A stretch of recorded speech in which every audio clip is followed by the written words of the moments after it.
चलिए स्टार्ट करते हैं।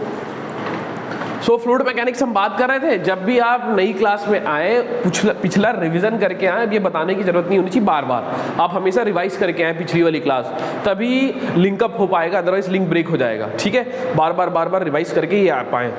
अभी तो कम पेजेस हैं, अब पेजेस धीरे धीरे बढ़ते चले जाएंगे। ठीक है, सो आपका हमेशा यही होना चाहिए कि आप रिवाइज करके चीज़ें आए। ठीक है, सो फ्लूइड मैकेनिक्स में हम चर्चा करना स्टार्ट कर दिए थे। फ्लूइड मैकेनिक्स में सबसे पहले हम स्टैटिक्स पे बात कर रहे थे। फ्लूइड स्टैटिक्स में भी पहला जो हमारा टॉपिक था वो था इंट्रोडक्शन वाला पार्ट। तो फ्लूइड को हमारा फ्रेंड बनाना है, तो उसके लिए हम धीरे धीरे उसको जान रहे थे। तो बहुत सारी चीज़ें मैंने फ्लूइड के बारे में आपको समझाई, जिसमें कि बताइए कि अगर फ्लूइड अगर स्टैटिक कंडीशन में है तो क्या होता है, क्या होता है स्टैटिक कंडीशन में?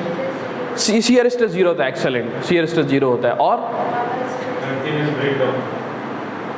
हाँ, कंटिन्यूस नहीं, कंटिन्यूस डिस्ट्रीब्यूशन तो वो जब मोशन में रहेगा तो भी रहेगा, वो नहीं है। अगर स्टैटिक कंडीशन में ये बहुत अच्छी चीज़ है कि क्या शियर स्ट्रेस क्या होगा, शुड बी जीरो। एंड क्या सिर्फ और सिर्फ क्या फ्लूइड किससे सब्जेक्टेड होगा, नॉर्मल स्ट्रेस से। फ्लूइड जिस भी सरफेस के कांटेक्ट में आएगा, जब वो रुका हुआ रहेगा तो उस सरफेस पे ऑलवेज कौन सा फोर्स लगाएगा, नॉर्मल फोर्स। और वही नॉर्मल फोर्स पर यूनिट एरिया क्या कहलाता है, फ्लूइड प्रेशर। ठीक है जी, force upon area is called pressure. क्या होता है, फोर्स अपॉन एरिया। सो यही फ्लूइड का क्या है, प्रेशर है। Shear stress zero. ठीक है जी, लॉ ऑफ कंटिन्यूम को फॉलो करता है फ्लूइड हमारा, करता है। कंटिन्यूस डिस्ट्रीब्यूशन और कंटिन्यूस डिफॉर्मेशन दोनों देखने को मिलता है हमारे फ्लूइड में। इतनी बात समझ में आई थी। इलास्टिसिटी इसमें देखने को मिलेगा क्या, नहीं देखने को मिलेगा, नहीं देखने को मिलेगा। आइडियल फ्लूइड क्या होता है ये तो मैं भी बताऊंगा, थोड़ा सा आपसे भी जान लेता हूँ। मैं थोड़ा वो डील किया था। आइडियल फ्लूइड कहने का मतलब क्या होता है, विस्कोसिटी जीरो सबसे इंपॉर्टेंट है, विस्कोसिटी जीरो। और incompressible irrotational surface tension is zero. ये आपको टर्म अभी पता नहीं क्या होता है इनकम्प्रेसिबल इरोटेशनल, धीरे धीरे आप उससे फेमिलियर होते चलेंगे। ठीक है जी, सो मैंने थोड़ा सा फ्लूइड के बारे में इंट्रोडक्शन आपको दे दिया है। अब आइए आगे चर्चा करते हैं फ्लूइड प्रॉपर्टीज पे। ध्यान देना, फ्लूइड प्रॉपर्टीज पे बात करते हैं। क्या फ्लूइड प्रॉपर्टीज यहाँ दिख रहा है? चलिए आइए बात करते हैं फ्लूइड प्रॉपर्टीज पे बात करते हैं। कभी कभी एक आध क्वेश्चन यहाँ से देखने को मिल जाता है एग्जाम में, नहीं भी देखने को मिलेगा तो आगे जो हम फ्लूइड के बारे में जो चर्चा करने वाले हैं और आगे लेवल जो अप करने वाले हैं, तो उसके लिए टर्मिनोलॉजी पता होनी चाहिए। समझ रहे हैं? ये जो टर्मिनोलॉजी आप फेमिलियर रहेंगे तभी आप न्यूमेरिकल अच्छे से बना पाएंगे और आगे की स्टडी कर पाएंगे फ्लूइड के बारे में। आइए एक एक करके बात करते हैं। सबसे पहले हमारा है डेंसिटी। छोटा सा टर्म है, density is also called mass density. जब भी सिर्फ डेंसिटी की बात हो रही होगी अनमोल जी, तो सिर्फ डेंसिटी अगर बोल रहा है मतलब किसके बारे में बात कर रहा है, मास डेंसिटी के बारे में, सबको मालूम है। सो डेंसिटी को किससे रिप्रेजेंट किया जाता है, रो से। ध्यान देना, रो से। So density is equals to क्या होता है, mass by volume. Mass by volume. Mass मतलब हम m से डिनोट कर देते हैं, वॉल्यूम मतलब v से डिनोट कर देते हैं। इसमें कुछ है ही नहीं, ध्यान देना। मास का यूनिट क्या हो जाएगा जी, केजी, और वॉल्यूम का क्या हो जाएगा, मीटर क्यूब। हमेशा याद रखिएगा केजी पर मीटर क्यूब होता है डेंसिटी का यूनिट। ठीक है, वाटर का आप हमेशा याद रखिएगा, water density at 4 degree centigrade. 4 degree centigrade पे क्या होता है ऐसा यार, 4 डिग्री सेंटीग्रेड पर स्टैंडर्ड लिया जाता है 1000 केजी पर मीटर क्यूब। और अगर हम बात करें मरकरी की डेंसिटी की, अगर हम बात करें तो कितना होता है 13600। अभी इसमें चर्चा करता हूँ 4 डिग्री सेंटीग्रेड पे एग्जाम में क्वेश्चन भी आता है फिजिक्स से रिलेटेड। सो आपका जो SES होगा उसमें नॉन टेक्निकल का भी पोर्शन है। तो नॉन टेक्निकल के पोर्शन में 50 क्वेश्चन जो इंडिया जीके वाला पोर्शन है उसमें कुछ क्वेश्चन, 1-2 क्वेश्चन केमिस्ट्री के, कुछ बायोलॉजी के, कुछ फिजिक्स के, कुछ करंट अफेयर्स के होते हैं। सो फिजिक्स के भी क्वेश्चन आते हैं। तो यहाँ पर मैं बात करूँगा अभी 4 डिग्री सेंटीग्रेड में एग्जाम में कैसा क्वेश्चन आता है, अभी मैं चर्चा करता हूँ। इसके डायमेंशनल फॉर्मूले पे अगर हम बात करें तो डायमेंशनल फॉर्मूला मतलब MLT के टर्म में क्या होगा, डायमेंशनल फॉर्मूला M किसके लिए होता है यार, L T। इतना तो बेसिक आपको मालूम है, वेरी गुड। सो ये क्या हो जाएगा, मास का मतलब M हो जाएगा, वॉल्यूम मतलब L का क्यूब हो जाएगा। सो ये क्या हो जाएगा, ML क्यूब, T0। T नहीं दिया, T0 लिख, T टाइम तो कुछ है ही नहीं। ठीक है जी, एग्जाम में क्वेश्चन आता है, ध्यान देना, क्या ध्यान देना, एग्जाम में क्वेश्चन पूछता है, बार बार पूछता है। 2 क्वेश्चन मैं आपसे बता रहा हूँ। एक आपके पास एग्जाम में आया हुआ है, नंबर ऑफ टाइम अलग अलग एग्जाम में आया, ध्यान देना। एक आपके पास कंटेनर है, ध्यान देना, इसमें आइस क्यूब रखा हुआ है, जो भी बहुत चल रहा है चल रहा है ना यार आइस क्यूब में भी यार, ice cube, ice cold drink में डाल के पियो यार, मजा जाता है आइस क्यूब। सच बता रहा हूँ यार, मैं पी के देखा हूँ, बहुत बेहतरीन लगता है, आप भी पी के देखिए। ये क्या है जी? आइस क्यूब है। एग्जाम में आया हुआ क्वेश्चन है, ये आइस क्यूब है। आइस है कहने का मतलब वाटर का ही आइस है भाई, और किसी का आइस नहीं है। आइस क्यूब है कहने का मतलब वाटर का है। एग्जाम में क्वेश्चन पूछा जा रहा है, कई बार अलग अलग एग्जाम में पूछा गया है क्या, कि अगर एक कंटेनर रखा हुआ है, उसमें अगर आइस क्यूब्स हैं, सो अगर ये मेल्ट होगा तो इसका जो लेवल है, लेवल मतलब वॉल्यूम, इसका लेवल यहाँ तक है, इसका वॉल्यूम यहाँ तक है, सो ये इंक्रीज होगा इसका वॉल्यूम आफ्टर मेल्टिंग। जो वॉल्यूम है इस कंटेनर का वो इंक्रीज होगा, डिक्रीज होगा, पहले इंक्रीज होगा देन डिक्रीज होगा, then decreases, and D daily first decrease होगा देन इंक्रीजेस। क्वेश्चन समझिए, एक कंटेनर है, एग्जाम में आया क्वेश्चन है, एक कंटेनर है जिसमें आइस क्यूब्स रखे हुए हैं, एक सर्टेन लेवल है उसका, एक निश्चित लेवल है, ये निश्चित लेवल है इसका। अब जब ये मेल्ट होगा तो इस कंटेनर में जो वॉल्यूम है वो राइज होगा कि डिक्रीज हो जाएगा, कि पहले डिक्रीज होगा फिर राइज होगा, कि पहले इंक्रीज होगा फिर डिक्रीज होगा। ये एग्जाम में क्वेश्चन आया हुआ है वॉल्यूम पे। सर आप डेंसिटी पढ़ा रहे हैं तो वॉल्यूम पे क्यों चर्चा कर रहे हैं? क्योंकि डेंसिटी के साथ ही रिलेशन है इसका।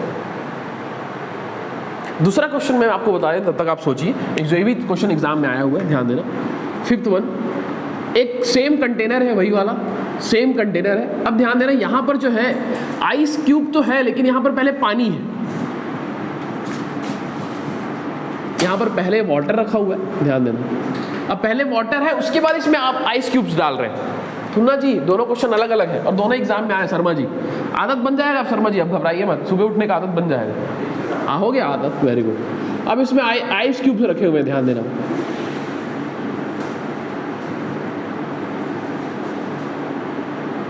अब फिर से इसके वॉल्यूम पे पूछ रहे हैं, इसका वॉल्यूम क्या होगा? So option A is increases, B is decreases, and C is what? First increase होगा देन डिक्रीज होगा, and D Delhi is first decrease होगा। Same option, decreases then increases. अभी चालू ही किया, अभी चालू ही किया। तो दो क्वेश्चन आपके पास हैं जो एग्जाम में आए हुए हैं, फिर से बता देता हूँ। पहला क्वेश्चन ये है कि एक कंटेनर है जिसमें एक सर्टेन लेवल पे आइस क्यूब्स रखे हुए हैं। अब आफ्टर मेल्टिंग इस कंटेनर का वॉल्यूम क्या होगा? इंक्रीज हो जाएगा, बढ़ जाएगा वॉल्यूम, घट जाएगा वॉल्यूम, पहले बढ़ेगा फिर घटेगा, पहले घटेगा फिर बढ़ जाएगा। Second one is what? Second question क्या है? एक वाटर है, उसके अंदर आइस क्यूब्स है, यहाँ सिर्फ आइस क्यूब्स है, वाटर के ही आइस क्यूब्स है, लेकिन पानी नहीं था, आइस क्यूब्स ही आपने डाल दिया था। और यहाँ पर पानी है, उसके बाद उसमें आपने आइस क्यूब डाला है। ऑब्वियसली बात है, फ्लोट करते हैं जनरली, वॉल्यूम्स का कम रहता है थोड़ा सा, फ्लोट करते हैं, ये फ्लोट करता है, अंदर डूबता नहीं है जनरली, फ्लोट करता है ना आइस क्यूब है पानी देखा नहीं है कि कभी आइस क्यूब नहीं डाला है क्या? फ्लोट करता है। इसमें भी यहाँ पर पानी है, उसमें वॉल्यूम है, उसका वॉल्यूम क्या होगा, वॉल्यूम का इफेक्ट क्या होगा पूछ रहे हैं। Increase, same option same. तो बताइए इसके दो क्वेश्चन। मैंने डेंसिटी पे बात किया, density is mass by volume. Density मतलब मास डेंसिटी होता है, मास बाय वॉल्यूम होता है। 4 डिग्री सेंटीग्रेड पे डेंसिटी इतनी होती है वाटर की। मरकरी का आपको याद रखना 13600। डायमेंशनल फॉर्मूला की अगर बात करें तो मास को m बोलते हैं, वॉल्यूम को l क्यूब, तो ml माइनस क्यूब, इसमें कोई बड़ी बात नहीं। ये दो क्वेश्चन एग्जाम में आए हुए, इस पर चर्चा करते हैं। बताइए पहला क्या होगा? पहला सी, पहला इंक्रीज होगा, देन क्या हो जाएगा? डिक्रीज हो जाएगा। देखते हैं सेकंड वाला, इंक्रीज होगा, ये इंक्रीज होगा, यही अब भी यही सोचते हैं। हाँ हाँ ठीक। अब जितने लोग ये एग्री कर रहे हैं कि इसमें कुछ चेंजेस करना है? फर्स्ट वाला डिक्रीज हो जाएगा, ठीक है, डिक्रीज हो जाएगा। हाँ, ये वाला डी हो जाएगा। अच्छा ठीक है, ठीक जी। पुष्पेन साहब नहीं समझ में आ रहा है मतलब नो कमेंट बोल दो, नहीं कुछ नहीं आ रहा तो नो कमेंट बोल दो, नो कमेंट, नो कमेंट्स, ठीक है।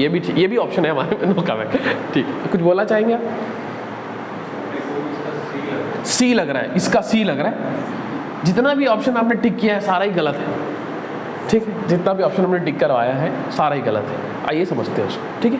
इधर ये जितना भी आपने टिक करवा दिया सब गलत है, ठीक है जी। आइए इस पर चर्चा करें। इधर आइस क्यूब रखा हुआ है, आइस है, दैट मीन्स उसका टेम्परेचर जो है वो 0 से कम है या 0 से ज़्यादा है? कम, या फिर 0 आइस क्यूब 0, आइस जो है वाटर जो है 0 डिग्री सेंटीग्रेड में आइस बनता है यार, है ना।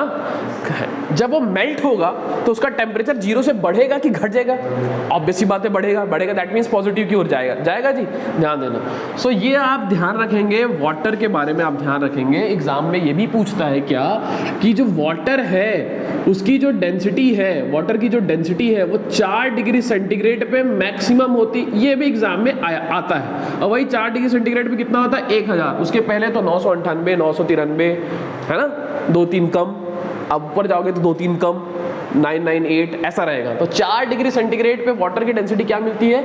मैक्सिमम। तो ध्यान देना, तो जैसे ही 0 से आप आगे बढ़ रहे हैं, मेल्ट हो रहा है, दैट मीन्स ऐसे ही हो रहा है ना। 0 के बाद 1 डिग्री जा रहा है, 2 डिग्री जा रहा है, 3 डिग्री जा रहा है, 4 डिग्री जा रहा है, 5 डिग्री जा रहा है। ये कब तक चला जाएगा यार? कब तक जाएगा ये? जब तक एटमॉस्फेरिक टेम्परेचर में ना पहुंच जाए। अब आइस क्यूब फ्रीज से निकाल के लाए यार, ग्लास में रखा, अब वो मेल्ट होते होते वो जो पानी बनते जा रहा है उसका टेम्परेचर कब तक जाएगा? जब तक एनवायरमेंट टेम्परेचर को रीच ना कर ले, इक्विलिब्रियम में ना आ जाए। अरे हमारे एटमॉस्फेरिक टेम्परेचर क्या यार है कि नहीं यार? तो बढ़ रहा है ना, ऑब्वियसली ये बढ़ता जाएगा जब तक यहाँ का टेम्परेचर रीच ना कर ले, 25, 26, 28, 30 जो भी होगा यहाँ का टेम्परेचर। सही बात है ना। तो ध्यान देना, 0 डिग्री सेंटीग्रेड से 0 डिग्री सेंटीग्रेड से आगे बढ़ रहा है, तो इसकी डेंसिटी क्या हो रही है यार? बढ़ रही है डेंसिटी। 4 डिग्री सेंटीग्रेड में मैक्सिमम डेंसिटी मिलेगा। So density is equal to mass by volume. So density अगर बढ़ेगा तो वॉल्यूम पहले क्या होगा? कम होगा। यानी कि इसका जो लेवल है वो पहले, क्योंकि टेम्परेचर 4 डिग्री तक पहले पहुंचेगा ना, उसके बाद तो आगे जाएगा। सो पहले डिक्रीज होगा इसका वॉल्यूम, क्योंकि डेंसिटी बढ़ जाएगी ना, तो वॉल्यूम क्या होगा? कम। समझ रहे हैं यार? पहले यहाँ पर लेवल जो है वॉल्यूम यार, वॉल्यूम ही तो लेवल बनाएगा ना। जितना कम वॉल्यूम रहेगा उसका लेवल जो हाइट है वो कम रहेगा, वॉल्यूम बढ़ते जाएगा तो हाइट बढ़ते जाएगा।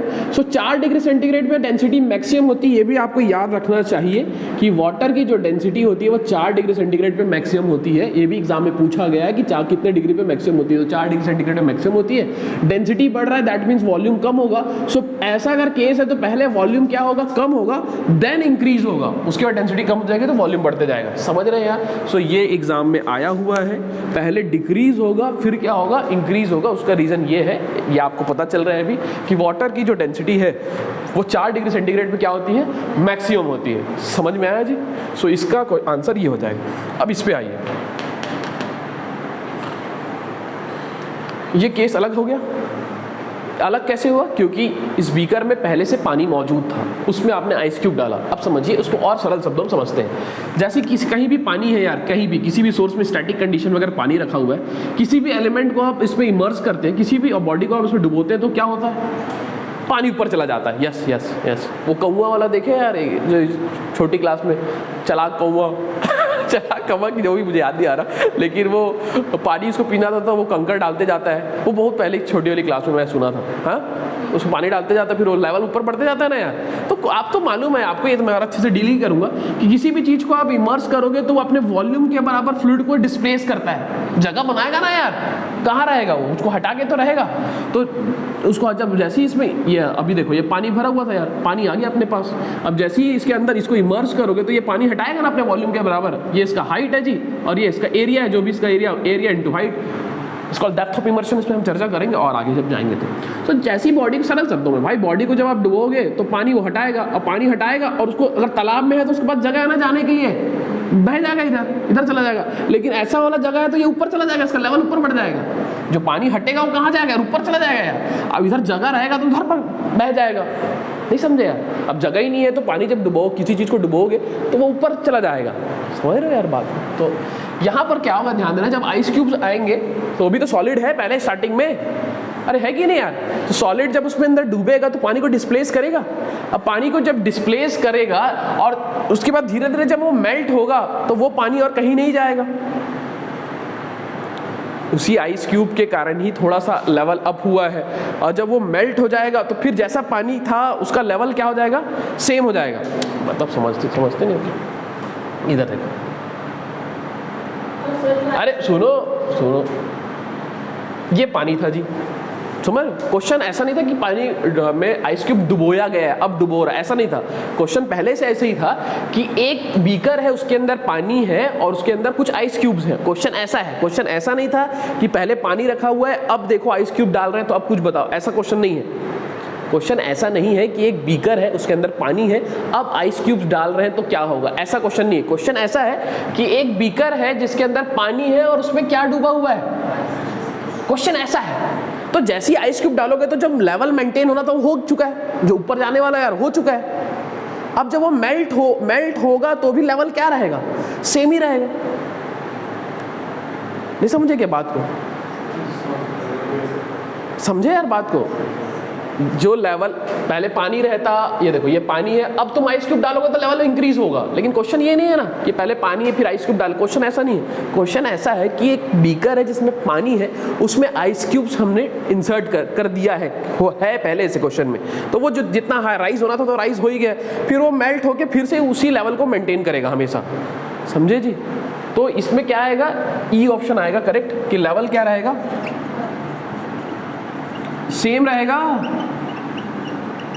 लेवल जो है सेम रहेगा इसमें, ये इंक्रीज डिक्रीज कुछ नहीं होगा इसमें, समझ रहे हो भाई। इस क्वेश्चन में अगर आइस क्यूब्स अगर इंसर्टेड है तो वो पहले से अपना लेवल इंक्रीज कर चुका है, वो मेल्ट होके फिर से उसी लेवल को बनाए रखेगा हमेशा, तो क्या रहेगा इसमें, कांस्टेंट। तो यहाँ पर देखना जहाँ पर सिर्फ आइस क्यूब्स डला हुआ है उसमें वो 0 से 4 डिग्री सेंटीग्रेड की ओर जाएगा मेल्ट होने के बाद, तो पहले बिकॉज डेंसिटी जो है वाटर की मैक्सिमम होगी 4 डिग्री सेंटीग्रेड पे, पहले वॉल्यूम कम होगा, डिक्रीज होगा, देन इंक्रीज होगा। तो आप ये इसका ध्यान रखेंगे, और इसमें आप ध्यान रखेंगे कि क्या जो लेवल है वो क्या रहेगा, ऑलवेज कांस्टेंट रहेगा। सुन रहे हो जी, अरे हाँ कि नहीं।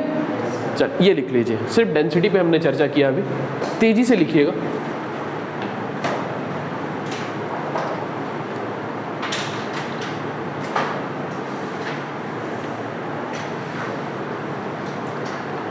स्पीड से लिखिएगा। डेंसिटी, जिसको हम डेंसिटी कभी भी बोल रहे हैं, मतलब वो मास डेंसिटी है, ये आप ध्यान रखिएगा।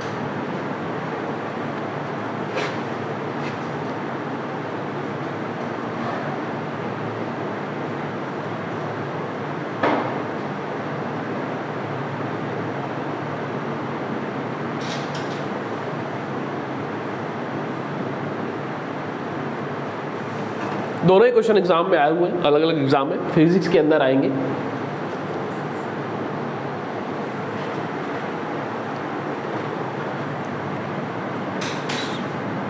सिर्फ 1 मिनट का समय, 1 मिनट में आप लिखेंगे।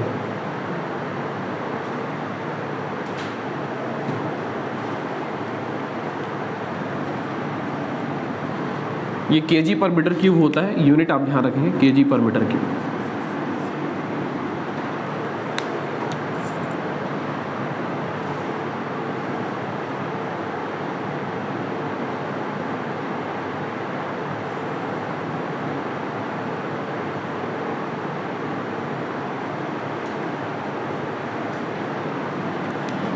लीटर किसका यूनिट है यार, मतलब लीटर से क्या वॉल्यूम नाप लोगे ना, और मीटर क्यूब से भी वॉल्यूम नापोगे, इनके बीच रिलेशन मालूम है कि नहीं,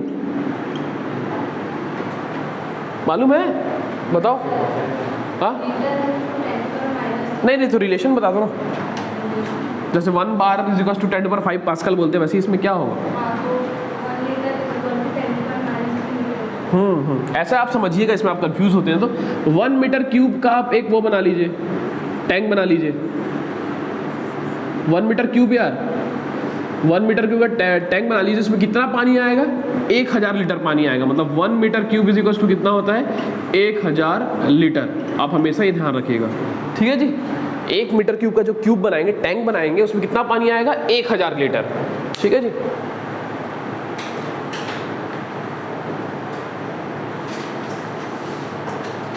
एक metre cube is equal to होता है 1000 लीटर, ये आपको पता होना चाहिए।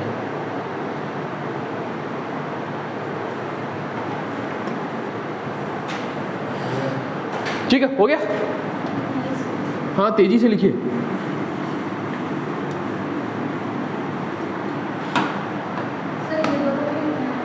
अरे लिखिए, एक ही ऑप्शन लिख लीजिएगा, और बस इसमें एक ऑप्शन करके आप आराम से लिख लीजिएगा बाद में, ऑप्शन तो सेम ही है।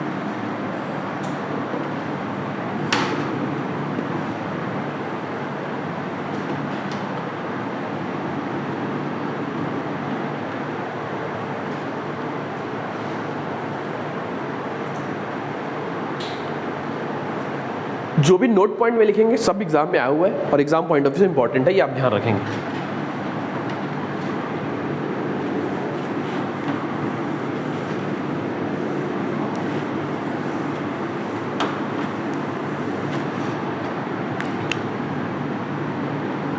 सेकंड फ्लूइड प्रॉपर्टीज पे चर्चा करते हैं इसके बाद।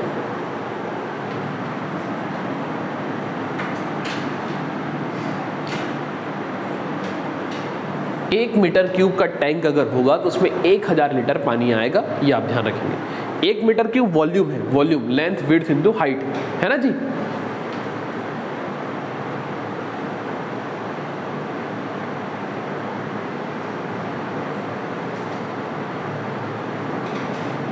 कभी कभी इसी में कंफ्यूजन हो जाता है कि क्या होगा लीटर और मीटर क्यूब रिलेशन ही नहीं मालूम है। तो ये सब बेसिक चीज़ें हैं, धीरे धीरे आपको पता चलते जाएगा, आप नोट डाउन करते चलिए। 4 डिग्री सेंटीग्रेड पे वाटर की डेंसिटी मैक्सिमम होती है, एग्जाम में पूछा गया है, तो ये भी आप ध्यान रखेंगे।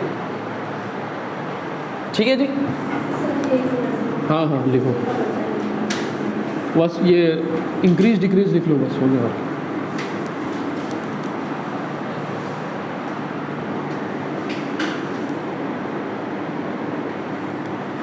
सेकंड जो फ्लूइड प्रॉपर्टीज होगा is called wait density. Weight density is also called specific weight.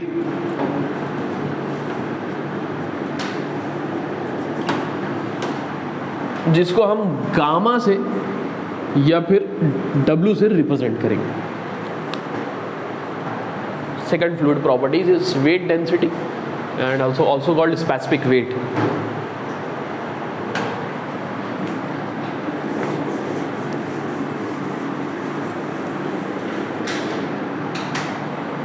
हो गया जी, ये कांस्टेंट लिख लेना। चलो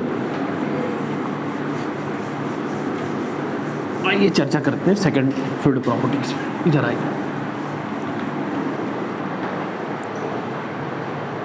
वेट, इसके पहले क्या देखा, मास डेंसिटी। ऐसा पढ़ेंगे कि हम अभी क्लास में याद कर लें, घर में जाके याद करने वाला काम ही नहीं, ठीक है। मास डेंसिटी घर में जाके देखना है, लेकिन घर में जाके तो देखना ही है, लेकिन हम ऐसा पढ़ें कि यहीं पर हम चीज़ें याद कर लें।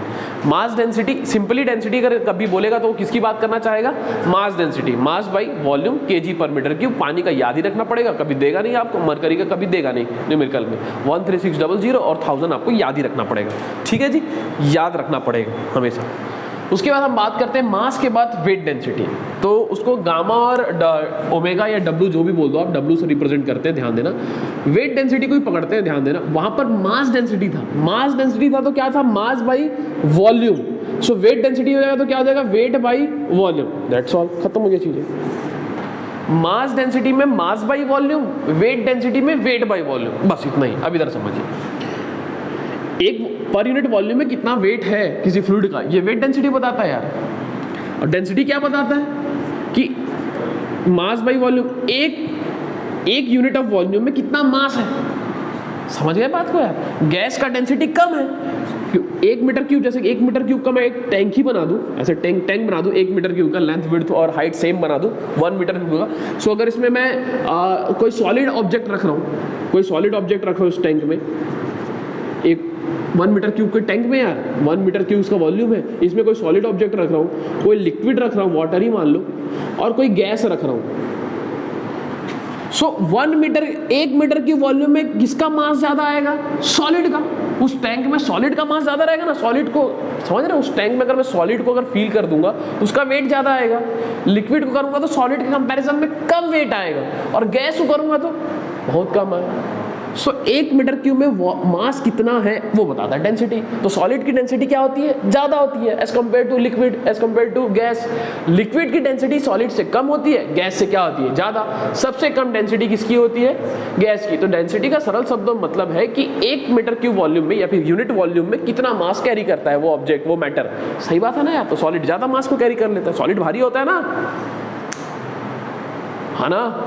हाँ, इतना तो आप समझते होंगे, तो भी मैंने समझा दिया। सो वेट डेंसिटी कहने का मतलब कितना उसका वेट है पर यूनिट वॉल्यूम पे, तो वो वेट डेंसिटी बताएगा। आइए ध्यान दें, weight is equal to, weight is a force, kind of force जो पृथ्वी अपनी ओर खींचता है।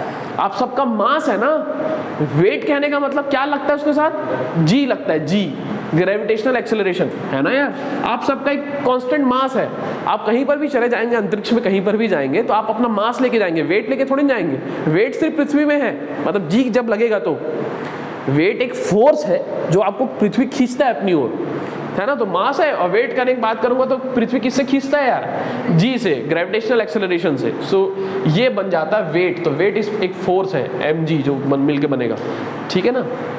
समझ में आता है कि नहीं यार। सो वेट कहने का मतलब क्या होता है, mg, और ये वॉल्यूम। और अभी मैंने आपको पढ़ाया क्या, मास बाय वॉल्यूम क्या होता है यार, मास डेंसिटी या फिर सिंपली डेंसिटी। तो ये क्या हो जाएगा, रो जी। तो वेट डेंसिटी को आप हमेशा रो जी से याद रखें, इसको गामा से भी डिनोट करते हैं, डब्ल्यू से भी डिनोट करते हैं, या फिर वेट पर यूनिट वॉल्यूम भी याद रखें। रख पाएंगे यार, कभी भी मैं बोलूंगा आपको वेट डेंसिटी तो मैं रो जी लिख दूंगा यार। इसी को बोलते हैं स्पेसिफिक वेट। नोट पॉइंट में देखो, ध्यान दो। पहला तो इसका यूनिट अगर हम बात करें तो वेट का यूनिट क्या होता है, ऐसा यूनिट न्यूटन, और वॉल्यूम का मीटर क्यूब। यूनिट यार। डायमेंशनल फॉर्मूला अगर हम बात करें, ध्यान देना, डायमेंशनल फॉर्मूला क्या हो जाएगा, फोर्स का क्या होता है, F बराबर, ये फोर्स है ना यार, तो फोर्स का क्या होता है, F बराबर ma, और वॉल्यूम का तो क्या हो जाएगा, L का क्यूब।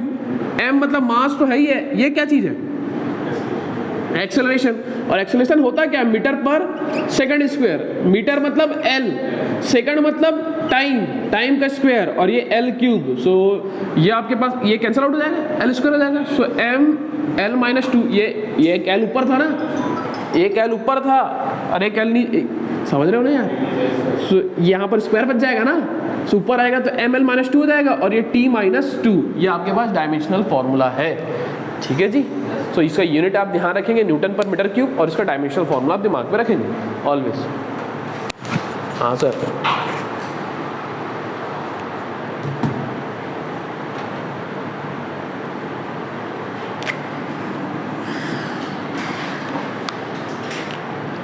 मॉस में एक टर्म आता था, change in length of the prismatic bar due to self weight, याद है क्या फॉर्मूला होता था उसका, gamma L square upon 2 times of E। यही गामा जो है वही स्पेसिफिक वेट है, रोजी वाला। मॉस जिसको नहीं आता बताऊंगा, लेकिन मॉस में पढ़ा चुका हूँ। Change in length due to self weight is gamma L square upon 2 times of E, ये स्पेसिफिक वेट है जिसको हम वेट डेंसिटी भी बोलते हैं। जितने भी टर्म्स आएंगे सबका डायमेंशनल फॉर्मूला आपको पता होना चाहिए, ठीक है, एग्जाम में पूछ लेता है।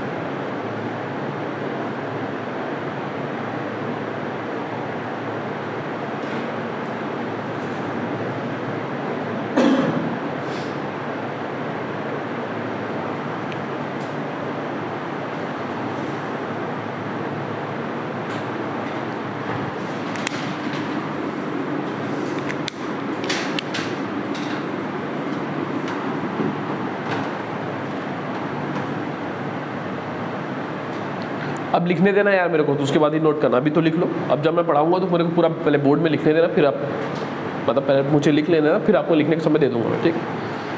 ऐसे में मैं खड़ा हो जाऊंगा यार अदरवाइज ये बोर्ड अभी खाली है।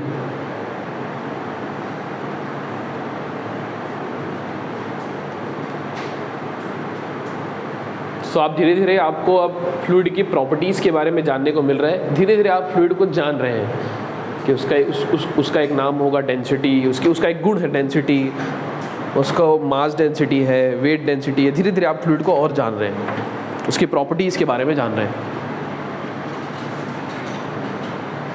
ठीक है जी, लिख लिया। आइए थर्ड वन इस बात करते हैं, स्पेसिफिक ग्रेविटी। स्पेसिफिक ग्रेविटी, ये स्पेसिफिक वेट है यार, कंफ्यूजन बहुत होता है। ये स्पेसिफिक वेट है, ये वेट डेंसिटी से याद रखना, जो वेट डेंसिटी है वही क्या होगा, स्पेसिफिक वेट होगा। ये स्पेसिफिक ग्रेविटी अलग है, is also called relative density. Exam में ये भी इस टर्म से भी बोल देता है, रिलेटिव डेंसिटी। रिलेटिव डेंसिटी ध्यान रखना, इसको हम डिनोट करते हैं एस से, स्मॉल एस से। अब सुनो पहले उसके बाद लिखना, इधर देखो स्पेसिफिक ग्रेविटी क्या होता है, ध्यान देना। स्पेसिफिक ग्रेविटी आपको अगर बताना है तो किसी भी फ्लूइड का तो वो क्या होगा, रेशियो होगा जिस भी फ्लूइड का आप स्पेसिफिक ग्रेविटी बता रहे हैं उसका डेंसिटी, उस फ्लूइड का density divide by standard fluid का डेंसिटी। और ये स्टैंडर्ड फ्लूइड में हमेशा क्या लिया जाता है, वाटर। ध्यान देना, सुनना मेरे को। किसी भी फ्लूइड का अगर आपको स्पेसिफिक ग्रेविटी बताना है तो वो कैसे बताओगे, उस फ्लूइड का डेंसिटी डिवाइड बाई वाटर का डेंसिटी। इसका यूज कहाँ पर है, ध्यान देना। और देखो ये भी हम ऐसा भी लिख सकते हैं क्या, ये क्या लिख दिया, W लिख दिया, मतलब specific weight of the fluid upon specific weight of the water. क्यों, क्योंकि जो स्पेसिफिक वेट मतलब क्या होता है, रो जी, और ये रो जी, अरे जी तो बराबर ही है ना, तो कैंसिल आउट हो जाएगा। अल्टीमेट वो क्या बचेगा, डेंसिटी ही बचेगा। जी तो एक ही है ना पृथ्वी में, हो तो अरे है कि नहीं यार, ठीक है। ध्यान देना, इसका यूज़ क्या चीज़ है, कहाँ पर होता है, ध्यान देना। न्यूमेरिकल में हम इसका यूज़ करते हैं, और भी चीज़ें मैं आपको बताऊंगा जो एग्जाम में आई हुई है, ध्यान देना। सुनना पहले इसका यूज़ क्या होगा। जैसे कि आपके पास ऑयल होगा तो आपको 0.8 इसका स्पेसिफिक ग्रेविटी दे देता है। सो जब आप न्यूमेरिकल बनाते हैं कुछ भी, जैसे आपको म्यू ही निकालना हो गया, म्यू क्या चीज़ होता है बताऊँगा। ये क्या है, विस्कोसिटी। अगर म्यू आपको निकालना है तो इसमें आपको टर्म आएगा रो मतलब डेंसिटी। अगर आपको इसका म्यू निकालना हो या फिर आपको इसका फोर्स निकालना हो, वो कौन सा फोर्स मैं आपको बताऊंगा, शियर फोर्स, मतलब वो अगर आपको निकालना हो तो उसमें कौन सा टर्म यूज होगा, रो मतलब डेंसिटी। क्वेश्चन में किसी फ्लूइड का आपको स्पेसिफिक ग्रेविटी दे रखा है, लेकिन जो आपसे पूछ रहा है, आपको शियर फोर्स पूछ रहा है या फिर आपको विस्कोसिटी पूछ रहा है, शियर फोर्स पूछ रहा है उस फ्लूइड का, या फिर आपको विस्कोसिटी पूछ रहा है, उसमें यूज क्या होना है, उस फ्लूइड का डेंसिटी। दिया है क्वेश्चन में उस फ्लूइड का स्पेसिफिक ग्रेविटी, आपको यूज क्या होना है, कोई भी चीज आप निकालोगे तो यूज क्या होना है, डेंसिटी। सो ऑलवेज हमको डेंसिटी फाइंड आउट करना होता है जब आपको किसी क्वेश्चन में क्या दिया होता है, किसी फ्लूइड का स्पेसिफिक ग्रेविटी। तो कैसे फाइंड आउट करना है, कुछ है ही नहीं इसमें, ध्यान देना। ये आपके पास दे रखा है, आपको मालूम है कि अगर S इज इक्वल टू मालूम है rho of the fluid upon क्या होता है, रो ऑफ द वाटर होता है। तो जिस भी फ्लूइड का जितना भी आपको स्पेसिफिक ग्रेविटी दिया हुआ है, जैसे यहाँ पर 0.8 दिया हुआ है, इसका वैल्यू कितना दिया हुआ है 0.8, उसी फ्लूइड का डेंसिटी चाहिए जिस फ्लूइड का आपको स्पेसिफिक ग्रेविटी दे रखा है। सीधा आप रो ऑफ द वाटर से मल्टीप्लाई करा दो, मतलब किससे मल्टीप्लाई कर दो, 1000 से। सो रो ऑफ द फ्लूइड आ जाएगा, कितना आ जाएगा। पहली बात तो आप ये समझिए न्यूमेरिकल पॉइंट ऑफ व्यू से स्पेसिफिक ग्रेविटी का इंपॉर्टेंस। बस आपको किसी भी फ्लूइड का आपको स्पेसिफिक ग्रेविटी दे देगा, चुपचाप आंख बंद करके उसको 1000 से मल्टीप्लाई करना है, ठीक है जी, समझे बात को। ये हमारे न्यूमेरिकल पॉइंट ऑफ व्यू। अब समझिए एग्जाम में और क्या क्या पूछता है। जो वाटर होता है उसका स्पेसिफिक ग्रेविटी होता है 1, ऑब्वियस सी बात है, वाटर का भी 1000, यहाँ भी 1000 कट जाएगा, एक ही होगा ना यार। जिस भी फ्लूइड का स्पेसिफिक ग्रेविटी 1 से ज़्यादा होगा और जिस भी फ्लूइड का स्पेसिफिक ग्रेविटी 1 से कम होगा, वो वाटर के कंपैरिजन में कैसा होगा। जिस भी फ्लूइड का स्पेसिफिक ग्रेविटी 1 से ज़्यादा होगा वो थिकर होगा, हैवियर होगा, किससे, समझे जी। जैसे कि आपके पास मरकरी का कितना होता है, बहुत ज्यादा थिकर है ना यार, कहां पर 1 और कहां 13 टाइम्स ज्यादा है, वो बहुत ज्यादा थिकर होता है। जैसे कि आप ऑयल की अगर बात करें, पेट्रोल का कितना होता है, पेट्रोल डलवाते हो ना यार, तो उसमें डेंसिटी लिखा रहता है, कितना लिखा रहता है, हाँ 75 लिखा, 73 पॉइंट कैसे हो जाएगा, 900 समथिंग रहता है भाई। नहीं देखा क्या डेंसिटी का भी मीटर है, बस पैसे ही देखते हो क्या उसमें डेंसिटी अभी पेट्रोल डलवा लेना 20 का, तुम यार तुम्हारी गाड़ी में भी होगा तो समझ रहे हो सबके सब अगर गाड़ी में पेट्रोल भी है तो भी 20 का डलवाने चले जाना वहाँ और देख लेना वहाँ पर डेंसिटी लिखा होगा 900 समथिंग। तो वो 1 से कम रहता है, मतलब ऑयल को जब तुम पेट्रोल को जब तुम पानी में डालोगे तो उसमें फ्लोट करेगा। क्यों फ्लोट करेगा, क्योंकि वो हल्का है, लाइटर है, उसकी स्पेसिफिक ग्रेविटी 1 से कम है, 1 से कम है तभी तो डेंसिटी 1000 से कम आएगी, है ना यार। जैसे 0.8 है, ये जनरली ऑयल का रहता है, ऑयल भी फ्लोट करता है ना पानी में यार, पानी में ऑयल डालोगे तो ऑयल उसके ऊपर तैरता है ना, इसलिए तैर पाता है क्योंकि वो लाइटर है वाटर से, समझे यार। तो पेट्रोल भी तैरेगा, तो आप देख लेना अभी जाके जब पेट्रोल डलवाओगे तो। सो 13 जो भी ध्यान देना, एग्जाम में आता है सब क्वेश्चन कि स्पेसिफिक ग्रेविटी अगर 1 से ज्यादा है तो वो क्या होगा, हैवियर होगा, हैवियर देन वाटर, वाटर से हैवियर होगा या फिर थिकर होगा, और ये क्या होगा, लाइटर होगा। अरे लाइटर होगा ना, किसके कंपैरिजन में, वाटर के कंपैरिजन में, ध्यान देना। 5वां क्वेश्चन एग्जाम में जो पूछा जाता है, क्या जो स्पेसिफिक ग्रेविटी है उसको किससे मेजर किया जाएगा, किसी भी फ्लूइड का अगर स्पेसिफिक ग्रेविटी है उसको किससे मेजर किया जाता है। वो इंस्ट्रूमेंट का नाम क्या है, हाइड्रोमीटर। क्या नाम है जी, हाइड्रोमीटर, एक हाइग्रोमीटर अलग चीज होता है, हाइग्रोमीटर अलग चीज होता है, उससे ह्यूमिडिटी मेजर करते हैं एयर का, ये हाइड्रो है, डी है हाइड्रो, एक हाइग्रोमीटर होता है वो अलग चीज है, ये हाइड्रोमीटर है। सो स्पेसिफिक ग्रेविटी एग्जाम में पूछेगा कि किसी भी फ्लूइड का स्पेसिफिक ग्रेविटी किससे मेजर किया जाता है, हाइड्रोमीटर, या एग्जाम में पूछेगा हाइड्रोमीटर से क्या मेजर किया जाता है, तो आप क्या बोलोगे, स्पेसिफिक ग्रेविटी। सोना मत यार तुम सो रहे हो यार तुम, सो चाय वाय पी के आया करो ना यार, चाय ले आया करो, घर में रहते हो क्या, चाय लेके आए उसमें, इसमें थर्मस फ्लास्क में, और सबको पिलाया करो समझे, हम भी पी लेंगे यार, ध्यान देना। छठवां चीज जो एग्जाम में पूछी गई, क्या इसका यूनिट क्या है भाई साहब, इसका यूनिट न्यूटन पर मीटर क्यूब यार, है ना इसका यूनिट।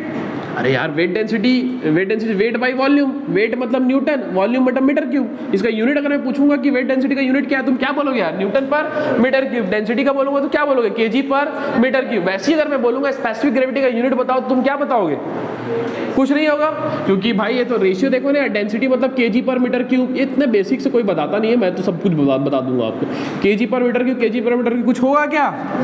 एग्जाम में आता है dimension less number, dimension less quantity है, डायमेंशन लेस मतलब या फिर यूनिट लेस बोलो और डायमेंशन लेस बोलो एक ही मतलब, डायमेंशन कोई डायमेंशन नहीं है, एमएलटी कुछ नहीं है इसमें, या फिर यूनिट लेस। सुन रहे हो जी, मॉस में कौन सा क्वांटिटी यूनिट लेस है, मॉस में जो हम पढ़ते हैं, पॉइजन्स रेशियो, स्ट्रेन भी डायमेंशन लेस है ना, स्ट्रेन मतलब change in dimension upon original dimension, तो change in dimension upon original dimension, meter centimeter mm जो भी बोल दो, यूनिटलेस क्वांटिटी। और जो आपके पास और क्या बताया आपने, Poisson's ratio, yes Poisson's ratio also unitless quantity या फिर डायमेंशनलेस क्वांटिटी। इतनी बात समझ में आई जी। सो ये जो 5-6 चीज़ें हैं इसके बारे में जानिए। स्पेसिफिक ग्रेविटी वाटर का एक, सुन रहे हो यार कि नहीं सुन रहे हो, सुन रहे हो। एंड अगर ये होता क्या है, density of the fluid upon density of the water. Numerical point of view से क्वेश्चन में आपको स्पेसिफिक ग्रेविटी दिया रहता है किसी फ्लूइड का, हमको क्वेश्चन बनाने के लिए डेंसिटी चाहिए रहता है उस फ्लूइड का डेंसिटी चाहिए रहता है, दिया रहता है ये, चुपचाप यहाँ से 1000 का मल्टीप्लाई कर देंगे और उस फ्लूइड की डेंसिटी हमको मिल जाएगी न्यूमेरिकल पॉइंट ऑफ व्यू से। एग्जाम पॉइंट ऑफ व्यू से अगर हम बात करें, सो वाटर का होता है 1, और अगर कोई भी फ्लूइड जिसका 1 से ज़्यादा है स्पेसिफिक ग्रेविटी, तो वो थिकर होगा, ऑब्वियसली बात है, हैवियर होगा, और जिसका कम होगा वो क्या होगा, लाइटर होगा। इसको मेजर किससे किया जाता है, हाइड्रोमीटर से। इसका कोई भी डायमेंशन नहीं है, ये भी एग्जाम में आया हुआ है, ठीक है जी, प्लीज लिख सकते हैं आप।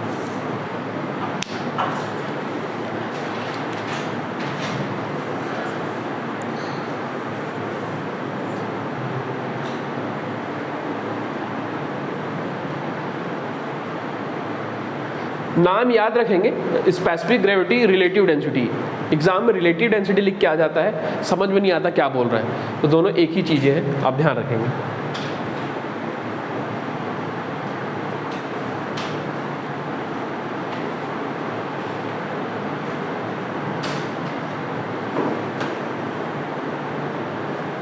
Specific gravity dimension less quantity है, यूनिट लेस क्वांटिटी है, एग्जाम में पूछा जाता है।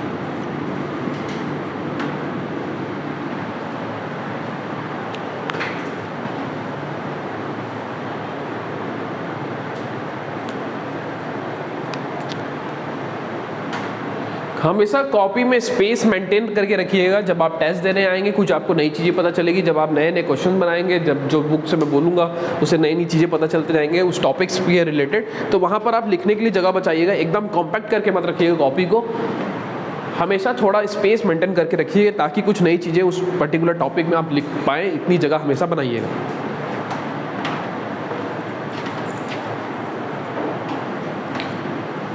जब आप बहुत कुछ पढ़ लेंगे लेकिन आपके लास्ट में रिवीजन के लिए सिर्फ आपके पास कॉपी रहेगी, तो कॉपी को बहुत अच्छे से बनाइएगा। जो भी नए क्वेश्चन मिलते हैं एट अ टाइम आपको समझ में आ जाता है वो चीज़, लेकिन अगर आप उसको कॉपी में नोट नहीं करेंगे तो कुछ समय बाद वो दिमाग से वॉश आउट हो जाएगा, एकदम बाहर निकल जाता है, कुछ याद ही नहीं आएगा, एग्जाम में कुछ भी याद नहीं आता है। अगर आप रिवीजन ना हो उसको फिर से नहीं देखोगे, अभी चीज़ें समझ में आ जाएगी, नया क्वेश्चन बनाओगे समझ में आ जाएगा, लेकिन फिर जब एग्जाम आएगा 4, 5, 7 महीने बाद, उसके बाद आप जब जाओगे तो वो चीज़ बिल्कुल याद नहीं आएगी, थोड़ा भी नहीं याद आएगा, कुछ भी याद नहीं आएगा। मैं सच बता रहा हूँ, एकदम वॉश आउट हो जाएगा, आपको लगेगा भी नहीं आपने कभी जीवन में इसको पढ़ा था कुछ याद नहीं आता भाई। ठीक है, तो हमेशा नए क्वेश्चंस जो आपको मिलते हैं, नया कोई कंसेप्ट मिलता है, तुरंत उसको नोट डाउन करें कॉपी में, यही मेहनत है। ये जो करेगा, जैसे जैसे हम बोल रहे हैं वैसा आप करोगे तो अच्छा रिजल्ट पा पाओगे यार, समझ रहे हो। जो भी चीज़ आपको नई चीज़ें पता चलेंगी, आप पढ़ेंगे तो आप उसको बिल्कुल नोट डाउन कर लेना। ऐसा मत करना कि हाँ मैं पढ़ लिया मुझे याद रहेगा, वो याद नहीं रहेगा। रिविज़न बार बार करोगे, वही चीज़ दिमाग में रहेगी एग्जाम में, और कुछ याद नहीं रहता, कुछ भी याद नहीं रहता उसको। जिसका रिवीजन बार बार हुआ रहता है, बार बार हुआ रहता है, वही एग्जाम में याद आता है, और कुछ याद नहीं आता। समझ गए बात को? और कुछ भी याद नहीं आएगा, मम्मी पापा का नाम और आपका नाम के सिवा और कुछ याद नहीं आएगा वहाँ समझे, कुछ भी याद नहीं आता, मैं पहले बता रहा हूँ। अब फ्लूइड मैकेनिक्स अपना दोस्त बना लोगे यार, बहुत बेहतरीन वाला, तो वो आपके साथ रहेगा। पूछोगे आप उसको तो भी बताएगा वो, समझ रहे? तो दोस्त बनाना पड़ेगा सारे सब्जेक्ट्स को, ठीक है, एकदम टच में रहना पड़ेगा। हटा दो जी। नेक्स्ट टॉपिक आ जी कंप्रेसिबिलिटी।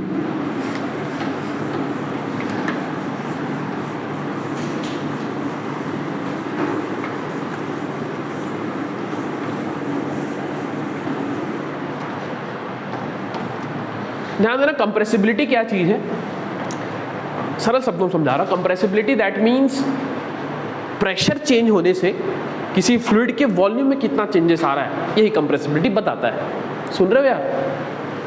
कंप्रेस हो रहा है कोई चीज़, सुनो ना यार, कोई चीज़ कंप्रेस हो रहा है, दैट मीन्स कोई चीज़ कंप्रेस हो रहा है, मतलब वो कंप्रेस कब होगा? प्रेशर के इफेक्ट से कंप्रेस होगा। सो प्रेशर के चेंज से किसी फ्लूइड के वॉल्यूम में कितना चेंजेस आ रहा है, नहीं चेंज आ रहा है तो इनकम्प्रेसिबल, इज कॉल्ड इनकम्प्रेसिबल। अरे यार वॉल्यूम में चेंज ही नहीं आ रहा, हो पा रहा है, इज कॉल्ड इनकम्प्रेसिबल। चेंज आ रहा है दैट मीन्स कंप्रेसिबल फ्लूइड। सुन रहे हो यार? सो कंप्रेसिबिलिटी मतलब क्या चीज़ है, क्या बताता है कि प्रेशर के चेंज होने से उस फ्लूइड के वॉल्यूम में कितना चेंजेस आया है, ये कंप्रेसिबिलिटी बताता है। समझ रहे हो यार? वाटर जो है कंप्रेसिबल है कि इनकम्प्रेसिबल है? इनकम्प्रेसिबल है। क्या है जी? Incompressible. Incompressible that means compress नहीं होगा इनकम्प्रेसिबल दैट मीन्स कंप्रेस नहीं होगा। तो समझिए एक चीज, इधर देखिए कि जो बीटा जो होता है ना वो इनवर्सली प्रोपोर्शनल होता है बल्क मॉडुलस के। ये क्या चीज है? Bulk modulus. तो बल्क मॉडुलस आपको जानना चाहिए, जानना पड़ेगा, मॉस में पढ़ा चुका, अभी बताऊंगा आपको। तो समझिए कोई चीज अगर इनकम्प्रेसिबल है, और आपको पता होना चाहिए, और आप हमेशा ध्यान रखेंगे आज के बाद से, इनकम्प्रेसिबल आपके पास जो वाटर है, जो लिक्विड है, इनकम्प्रेसिबल होता है, और दूसरा जो कंप्रेसिबल है, कंप्रेसिबल, वो क्या होता है आपके पास? गैस। टायर है ना, गाड़ी चलाते हैं तो टायर में हवा उससे डालते हैं कि नहीं, कंप्रेसर से यार, कंप्रेस होके आपके टायर के अंदर है कि नहीं, सो वो कंप्रेसिबल है। गैस, एयर, ये सब क्या है? कंप्रेसिबल है। और वाटर क्या होता है? इनकम्प्रेसिबल होता है। तो समझना बात को, कंप्रेसिबिलिटी आपको समझ में आई कि कंप्रेसिबिलिटी बताता क्या है? क्या बताता है भाई कि हम ऑब्वियस सी बात, हम सब कुछ क्या पढ़ रहे हैं यार? फ्लूइड के बारे में पढ़ रहे हैं ना। सो फ्लूइड के बारे में पढ़ रहे हैं, तो कंप्रेसिबिलिटी क्या बताता है कि प्रेशर में अगर चेंज आ जाए, डीपी मतलब चेंज इन प्रेशर, प्रेशर में चेंज आने के कारण उस फ्लूइड में, उसके फ्लूइड के वॉल्यूम में क्या चेंज आ रहा है, कितना चेंज आ रहा है, वो कौन बताता है? कंप्रेसिबिलिटी।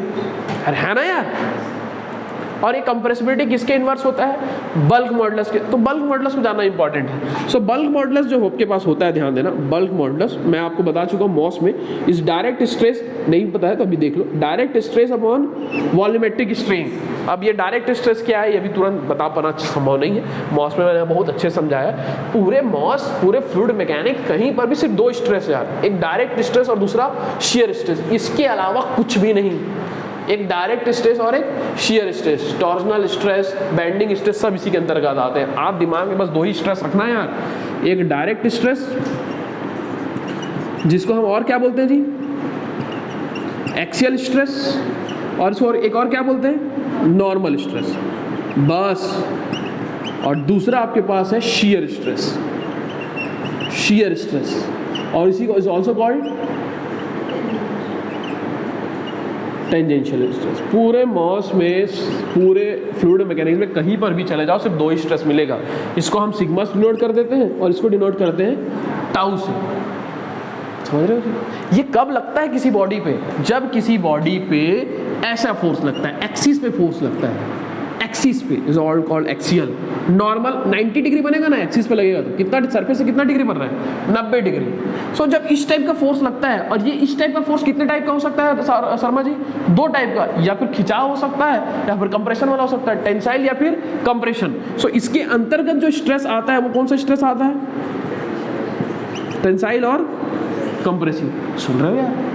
इसी को डायरेक्ट भी बोलते हैं, इसी को एक्सियल बोलते हैं, इसी को नॉर्मल बोलते हैं। वो इस टाइप के लोडिंग से आता है। स्ट्रेस मतलब क्या होता है? Force by area. सो या फिर टेंसाइल फोर्स लगेगा या फिर क्या लगेगा? Compressive force. तो उसके कारण जो स्ट्रेस जनरेट होगा उसी को हम डायरेक्ट स्ट्रेस बोलेंगे, एक्सियल स्ट्रेस बोलेंगे और नॉर्मल स्ट्रेस बोलेंगे। शियर स्ट्रेस कब आता है?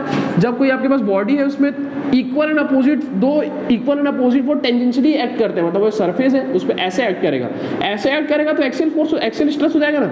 सरफेस के टेंजेंट होना चाहिए। समझ रहे हो यार? तो दो इक्वल एंड अपोजिट फोर्स किसी बॉडी पे पैरेलली टेंजेंशियली एक्ट करते हैं तो उसमें जो स्ट्रेस जनरेट होता है वो क्या होता है जी? Shear stress. सुन रहे हो यार? इधर आओ, वापस आओ।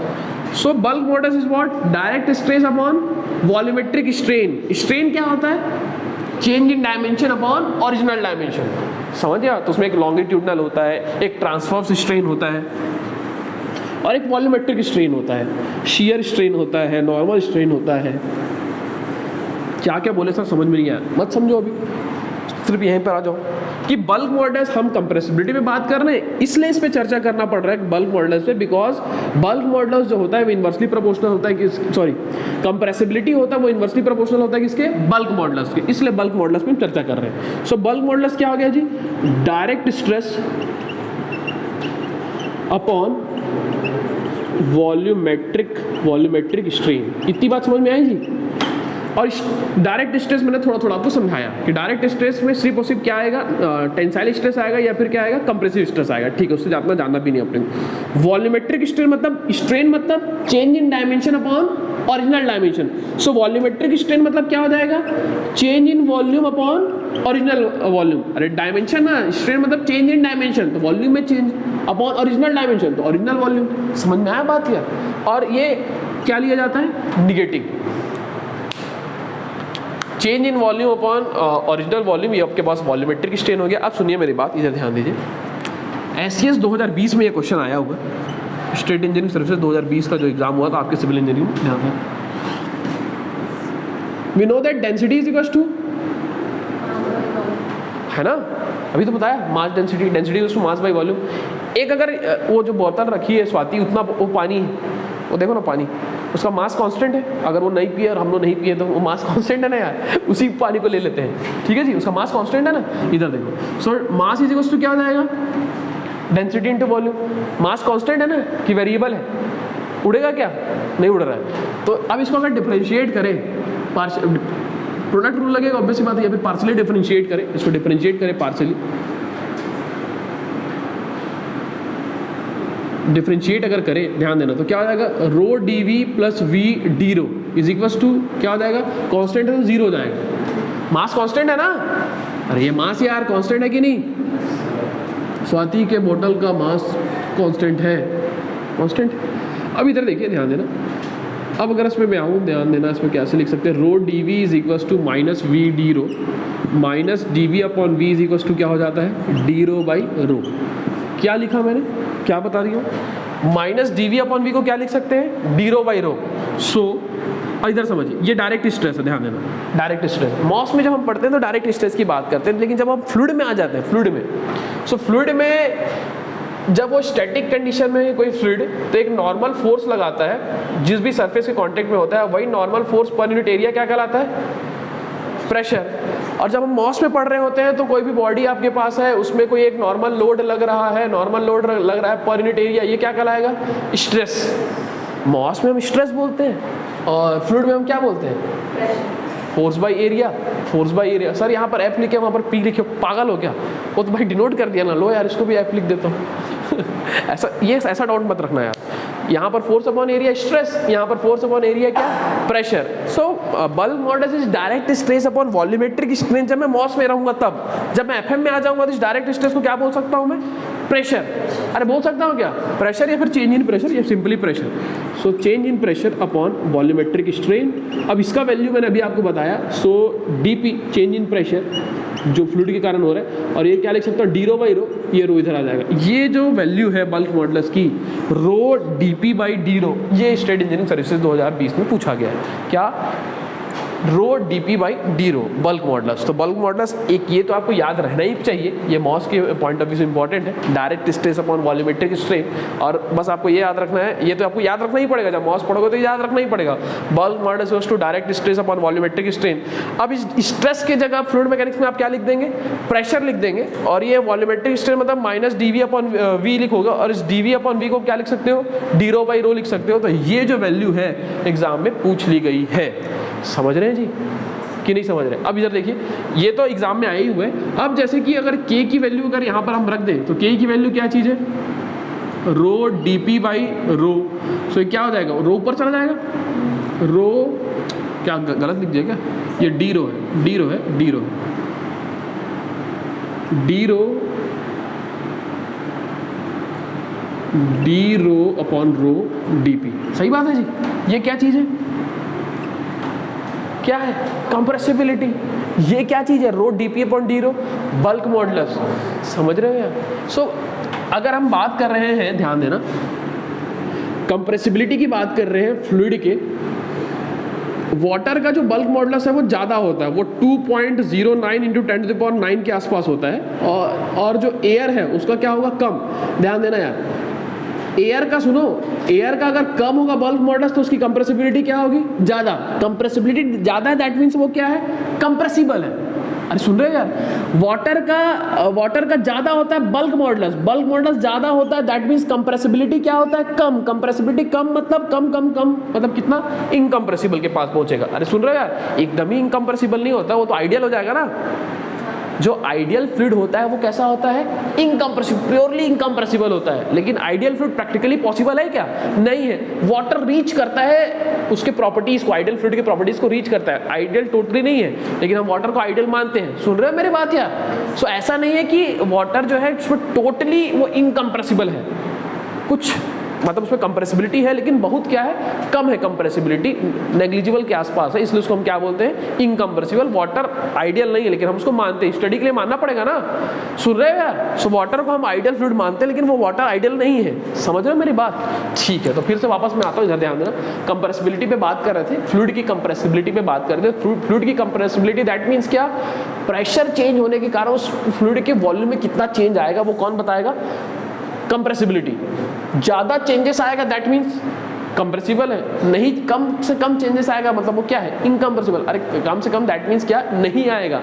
अरे चेंज ही नहीं आएगा, प्रेशर चेंज करने से उस फ्लूइड के वॉल्यूम में चेंज नहीं आएगा तो वो क्या कहलाएगा? इनकंप्रेसिबल। वाटर को हम इनकंप्रेसिबल मानेंगे लेकिन एक्चुअल में होता नहीं है। समझते हो कि नहीं इस बात को यार? स्टडी के लिए मानना पड़ता है। Beta is equals to 1/k होता है। याद रखने वाली बात है जो मैं आपको बता रहा हूँ। एक तो आप ये दिमाग में रखें कि इनकंप्रेसिबल वाटर होता है, लिक्विड होता है, कंप्रेसिबल गैस होता है। ये आप ध्यान में रखें कि बीटा जो है बीटा जो है वो 1/k होता है। ये आप ध्यान रखें। के क्या चीज़ है? बल्क मॉडुलस है। के बल्क मॉडुलस है, बल्क मॉडुलस है। मॉडुलस का क्या मतलब होता है यार? मॉडुलस का क्या मतलब होता है? Bulk modulus equals to direct stress upon volumetric strain in MOS में। अगर एफएम में अगर हम बात कर रहे हैं तो इसको हम कैसे देख पाएंगे? Change in pressure upon volumetric strain. ये मैंने बताया माइनस डी अपॉन रो, ये आपको याद नहीं रखना है, बस आपको ये याद रखना है कि माइनस डी अपॉन वी को डी रो अपॉन रो लिख सकते हैं। तो ये चीज़ आपको एग्जाम में पूछी गई है कि के इज इक्वल्स टू क्या होता है। सो rho D P upon D रो होता है, आप ध्यान रखेंगे। ये भी चीज़ आप ध्यान रख लेंगे, ये चीज़ ये भी आप ध्यान रख लेंगे। सुन रहे हो यार? देखो क्या क्या ध्यान रखना है। एक तो इन्वर्स होता है ये, इसकी क्वांटिटी इतनी आती है, और दूसरा बल्क मॉडुलस ये, और ये वाली वैल्यू, ये वाली वैल्यू। सुन रहे हो मैं क्या पूछ रहा था? मॉडुलस का मतलब क्या होता है? कांस्टेंट। मॉडुलस का मतलब क्या होता है? कांस्टेंट। क्या?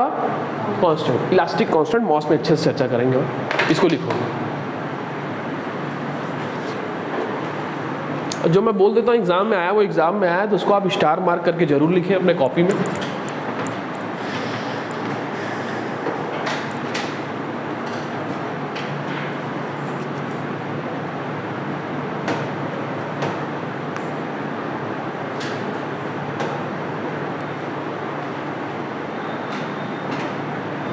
फ्लूइड में प्रेशर हो जाता है, मॉस में स्ट्रेस हो जाता है, bulk modulus equals to direct stress upon volumetric strain in moss.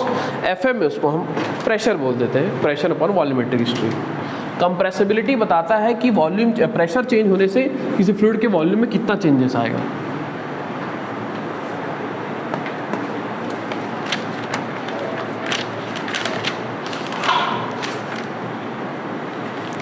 Definition लिखना चाहे तो लिख सकते हैं।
हाँ नहीं साढ़े नौ, हाँ हाँ 9:45 9:45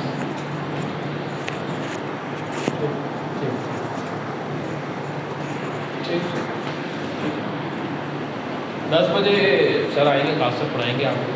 पढ़िए यार, जो थोड़ा बहुत भी समझ में आ रहा है उसको पढ़िए, क्योंकि देखिए अगर आपको अभी ऐसा लग रहा है कि बहुत पढ़ना पड़ रहा है एक के बाद एक के बाद एक, जब एग्ज़ाम आएगा तो क्या करें। अभी आपके पास एग्ज़ाम नहीं है तो आपको पढ़ना चाहिए। जब एग्ज़ाम आता है तो उसका प्रेशर अलग हो जाता है यार। अभी प्रेशर नहीं है, अभी दिमाग में खुला रहता है, बिना टेंशन के आप पढ़ते हैं। जैसे एग्ज़ाम का डेट आ जाएगा तो फिर वो प्रेशर आने लग जाता है।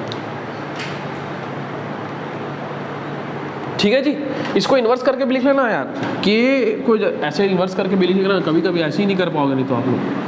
बीटा इज इक्वल टू होता है 1/k, और 1/k के कहने का मतलब चेंज इन प्रेशर अपॉन वॉल्यूमेट्रिक स्ट्रेन, मतलब -dV/V।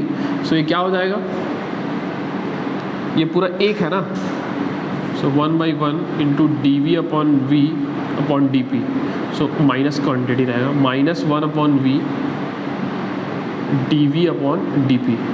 समझ रहे हो यार, बीटा ऐसे भी पूछ सकता है, कुछ थोड़ी ना किया हो यार, बल्क मॉडुलस बस की वैल्यू रख दिया हूँ। ठीक है, ये टर्म भी आप लिख लीजिएगा, ये जो है ये टर्म लिखा है ना आपने डेंसिटी के टर्म में, ये टर्म भी लिख लीजिएगा, ये टर्म। ठीक है, डायरेक्ट याद नहीं है तो ये भी लिख सकते हैं। डायरेक्ट मतलब वो याद नहीं आ रहा, अगर कहीं हो जाता है तो डायरेक्ट ये भी लिख सकते हैं। लिखना तो नहीं है ना भाई, वो तो आपसे पूछेगा, ऑप्शन में दिया रहेगा। लिख, मैं समझा नहीं आप बोले क्या। सर जैसे कहीं न्यूमेरिकल कभी नहीं, न्यूमेरिकल में जनरली, हाँ न्यूमेरिकल में देखते हैं क्या यूज़ होगा, आपको तो दोनों पता होना चाहिए। न्यूमेरिकल में देखते हैं अब क्या यूज़ होगा, कैसा यूज़ होगा। एक बार न्यूमेरिकल में ये यूज़ हुआ, आई थिंक ये के निकालने के लिए ये टर्म यूज़ हुआ है शायद, या फिर बल्क मॉडुलस निकालने के लिए ये टर्म यूज़ हुआ है। कैसे यूज़ हुआ है मेरे कॉपी में है, क्वेश्चन मैं आपको करवा दूंगा। ठीक है, वो देखेंगे, दोनों ही आपको याद रखना है भाई। बस मैं कुछ किया थोड़ी ना, मैंने बल्क मॉडुलस के पास वैल्यू तो रखा है तो आपको पता ही होना चाहिए, बस ये लिख दिया है ना। ठीक है जी, इसका डेफिनेशन लिख लेते हैं, please write down. Compressibility is a measure, लिख लेंगे क्या?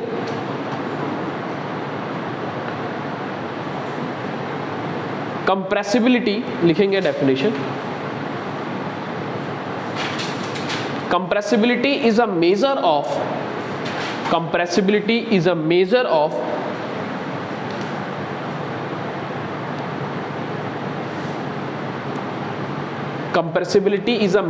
of the relative volume change. Compressibility is a measure of the relative volume change of fluid or solid, of fluid or or solid, as a response to a pressure change, as a response to a pressure change,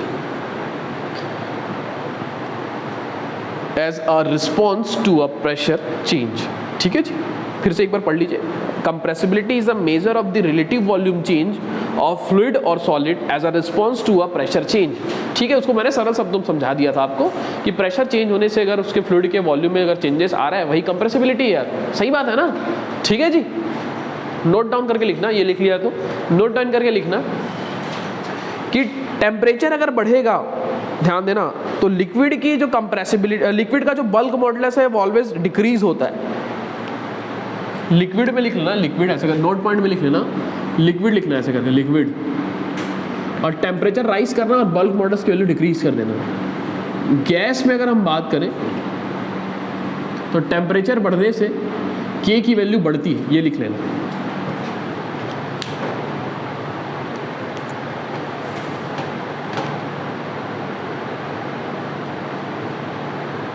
intermolecular properties के कारण ये effect देखने को मिलता है कि liquid में अगर टेम्परेचर बढ़ाया जाए सो बल्क मॉडुलस कम होता है.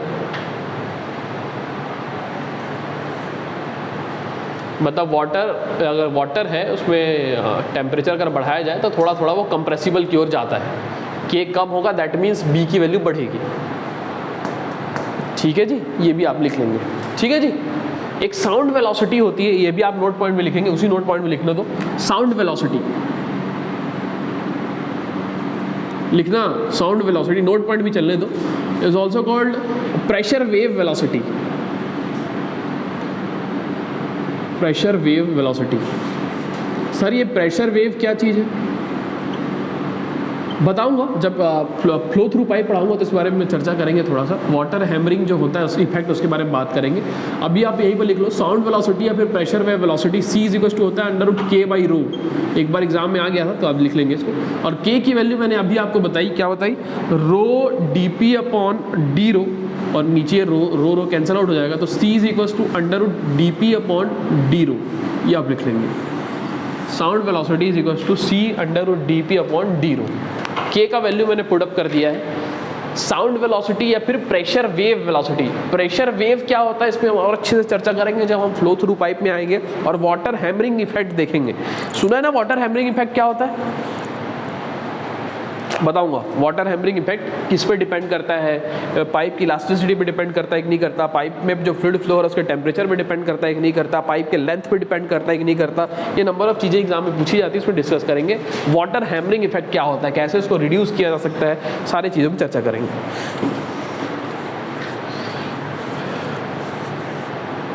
ठीक है जी, नोट पॉइंट में आपने लिख लिया, ये भी नोट पॉइंट लिख लिया. एग्जाम में जो आया है वो भी एग्जाम में जो आया लिख लिया.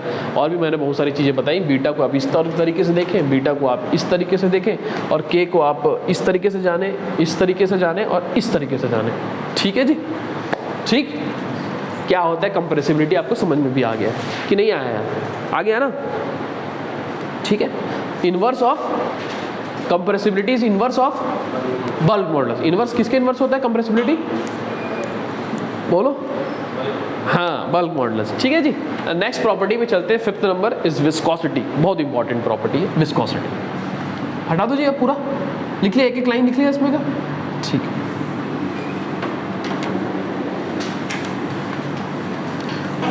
पुष्पेन जी, वाटर और एयर में अगर हम बात करें तो बल्क मॉडुलस किसका ज़्यादा होता है? वाटर और एयर में अगर हम बात करें तो बल्क मॉडुलस किसका ज़्यादा होता है? शाबाश, वाटर का ज़्यादा होगा तो कंप्रेसिबिलिटी क्या हो जाएगी, कम होगी, है ना यार, बीटा की वैल्यू कम हो जाएगी ना, इन्वर्सली प्रोपोर्शनल है, बल्क मॉडुलस ज़्यादा होगा तो कंप्रेसिबिलिटी कम होगी, तो कंप्रेसिबिलिटी जितनी कम होगी तो वो इनकम्प्रेसिबल के पास पहुंचेगा, सही बात है ना जी।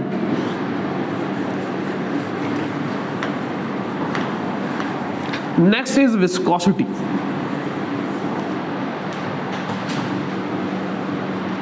इंपॉर्टेंट है,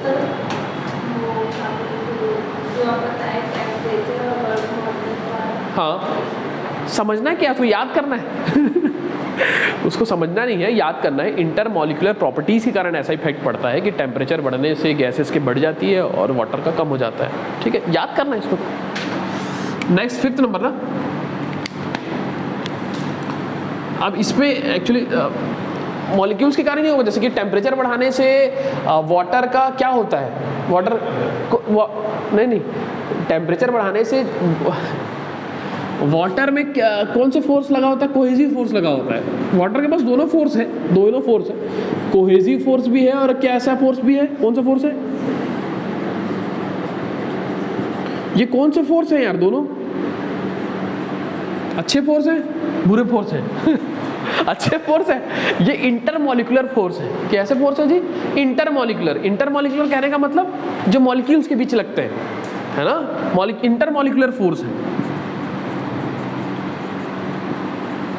अब इंटरमॉलिक्यूलर फोर्स कहने का मतलब क्या, आप समझिए, कोहेसिव सी फॉर याद रखिएगा कॉमन ऐसे याद रखिएगा, और ए फॉर याद रखिएगा अलग अलग।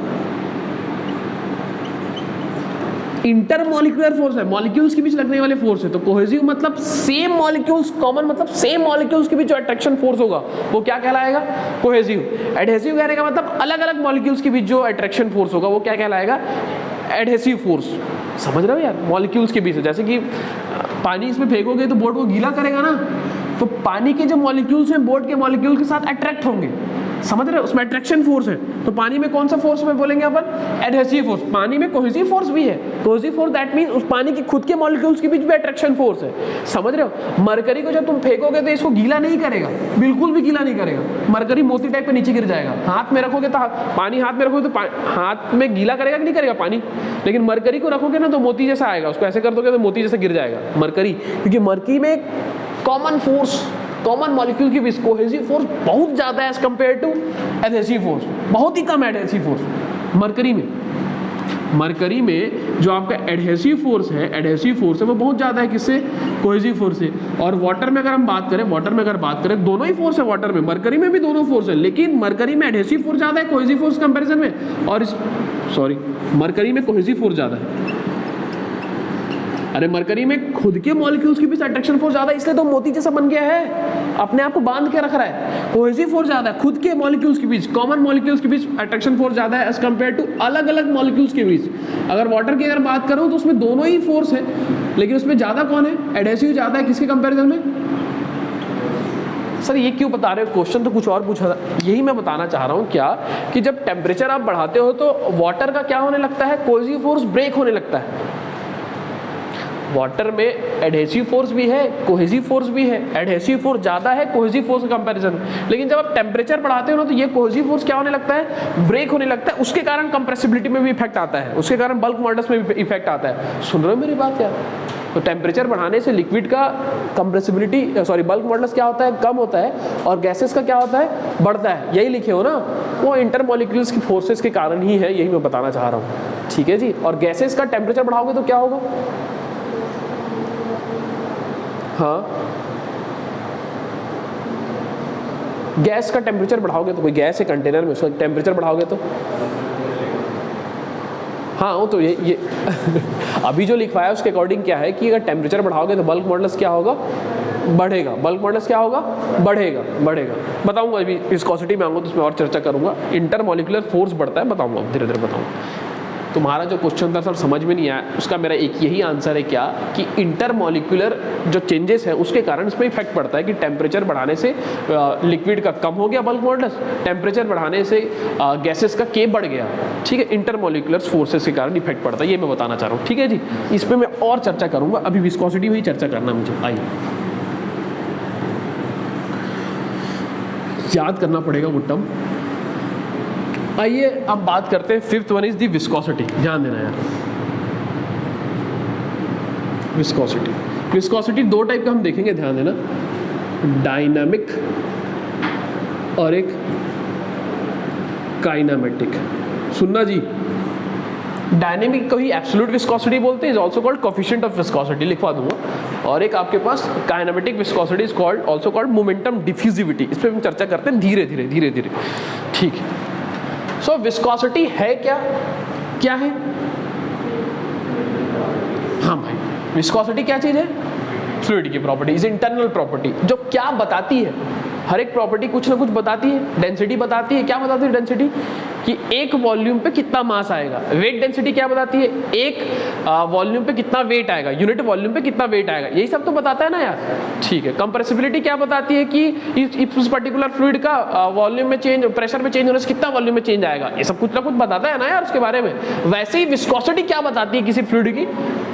फ्लो रेजिस्टेंस को बताती है। मतलब जिस भी फ्लूइड में विस्कोसिटी ज़्यादा होगा, पहली तो बात, तो फ्लूइड क्या होता है जिसमें फ्लो होने की एबिलिटी हो, जो फ्लो हो सके वो फ्लूइड। इसलिए कि उसी फ्लूइड के अंदर एक ऐसी प्रॉपर्टी है, इंटरनल प्रॉपर्टी है, जो फ्लूइड के फ्लो को क्या करती है? रोकती है। अगर फ्लूइड इधर जाना चाहता है, इधर जाना चाहता है, आगे बढ़ना चाह रहा है, तो इसके अंदर ही, और बाहर से कुछ नहीं आ रहा, बाहर से कुछ नहीं आ रहा, इसके अंदर ही एक ऐसा इफेक्ट है जो फ्लूइड के फ्लो को क्या करता है? रोकता है। और उस प्रॉपर्टी का नाम क्या है? शहद ले लो एक गिलास में, मरकरी ले लो या फिर शहद ले लो, हनी ले लो, और उतना ही उसी का एक गिलास और लो, सेम गिलास, और उसमें पानी ले लो, है ना यार। और सेम फोर्स से तुम अगर उसको डिस्प्लेस करोगे, एक सेम फोर्स लगाओगे, तो पानी ज़्यादा दूर तक चला जाएगा, और आपके पास जो हनी है, जो शहद है, वो कम दूर तक जाएगा। इसका कारण विस्कोसिटी है। इसके अंदर विस्कोसिटी कम है तो वो ज़्यादा दूर तक फ्लो हो पाया, रेजिस्टेंस कम है, इसके अंदर रेजिस्टेंस ज़्यादा है तो ये कम दूर तक फ्लो हो पाया। समझ रहे हैं? सो विस्कोसिटी सरल शब्दों में क्या चीज़ है? फ्लूइड की इंटरनल प्रॉपर्टी है जो फ्लूइड के फ्लो को रजिस्ट करती है। उसके अंदर ही है, बाहर से कोई फोर्स नहीं लग रहा। समझ में आया जी? जिसके अंदर विस्कोसिटी ज़्यादा होगा वो फ्लो कम होगा सेम फोर्स पे, जिसके अंदर विस्कोसिटी कम होगा वो सेम फोर्स पे ज़्यादा दूर तक बह जाएगा। इतनी बात समझ नहीं आई क्या? अब समझिए बात ये किसके कारण होता है। ये जो विस्कोसिटी है वो किसके कारण है? फ्लूइड के अंदर रहता है, इंटरनल प्रॉपर्टी ठीक है, किसके कारण होता है? सो लिक्विड में ये होता है कोहेसिव फोर्स के कारण। किसके कारण? Cohesive force. अब कोहेसिव फोर्स मैंने अभी आपको बताया क्या होता है। कोहेसिव फोर्स इंटरमॉलिक्यूलर फोर्स है जो सेम मॉलिक्यूल्स के बीच में लगता है। सेम मॉलिक्यूल्स के बीच जो अट्रैक्शन फोर्स है, सेम मॉलिक्यूल, समझ रहे हो ना यार, जो फ्लूइड है उसी के मॉलिक्यूल्स के बीच जो अट्रैक्शन फोर्स है वही क्या कहलाएगा? Cohesive force. So viscosity liquid में कोहेसिव फोर्स के कारण होता है, और गैसेस में जो है, गैस में मॉलिक्यूलर मोमेंटम ट्रांसफर के कारण होता है। किसके कारण? Molecular momentum transfer. सर समझ में नहीं आया ये मॉलिक्यूलर मोमेंटम ट्रांसफर, समझाता हूँ। मॉलिक्यूलर मोमेंटम ट्रांसफर कहने का मतलब, ध्यान देना, जैसे कि पाइपलाइन है यार, ये पाइप है, मान के चलो पाइपलाइन है, यहाँ पर आपके पास फ्लूइड फ्लो हो रहा है। फ्लूइड में अगर लिक्विड की अगर मैं बात करूँ, ध्यान देना, लिक्विड की अगर बात करूँ तो लिक्विड में किसके कारण विस्कोसिटी है जी? Cohesive force. अगर इस लिक्विड में कोहेसिव फोर्स है तो इसके अंदर क्या है जी? सुन रहे हो यार? पाइपलाइन में, ये पाइपलाइन को ऐसे कर दूं क्या? हॉरिजॉन्टल कर दूं?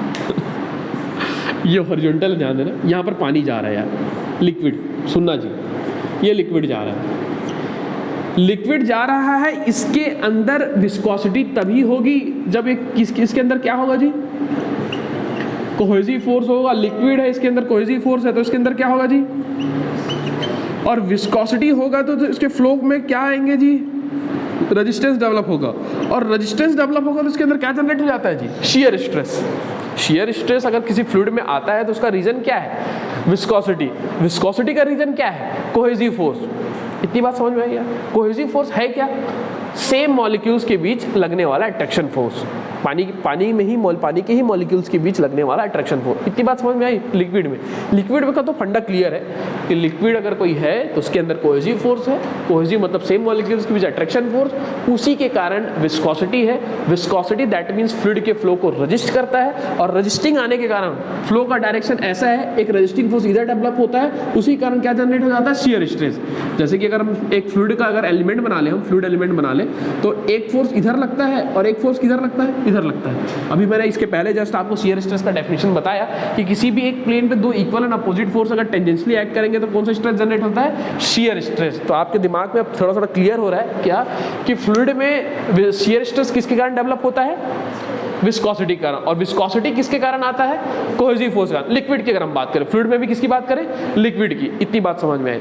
सर जो आप समझाने वाले थे वो नहीं समझाए, अब समझाता हूं कि गैसेस में जो विस्कोसिटी है वो किसके कारण आता है। क्या बताया था मैं आपको, मॉलिक्यूलर मोमेंटम ट्रांसफर। क्या, मॉलिक्यूलर मोमेंटम ट्रांसफर। इतने वर्ड से क्या समझते हो, सबसे पहली बात मोमेंटम ट्रांसफर हो रहा है किसके द्वारा, मॉलिक्यूल्स के द्वारा। अरे यही तो है, और क्या चीज है, मॉलिक्यूलर मोमेंटम ट्रांसफर, मतलब मॉलिक्यूल्स के द्वारा मोमेंटम ट्रांसफर हो रहा है। मोमेंटम क्या होता है भाई, मास इनटू वेलोसिटी। अरे हाँ ना यार, अरे हाँ ना, अरे हाँ कि नहीं यार। मोमेंटम मतलब क्या, मास इनटू वेलोसिटी। इंपल्स मतलब क्या, इंपल्स। अब आपको कुछ भी नहीं आता तो भी आप कोई दिक्कत मत लीजिए, धीरे धीरे आपको सब पता चल जाएगा। इंपल्स मतलब क्या यार, और मोमेंटम मतलब क्या। इंपल्स मतलब फोर्स इनटू टाइम, है ना।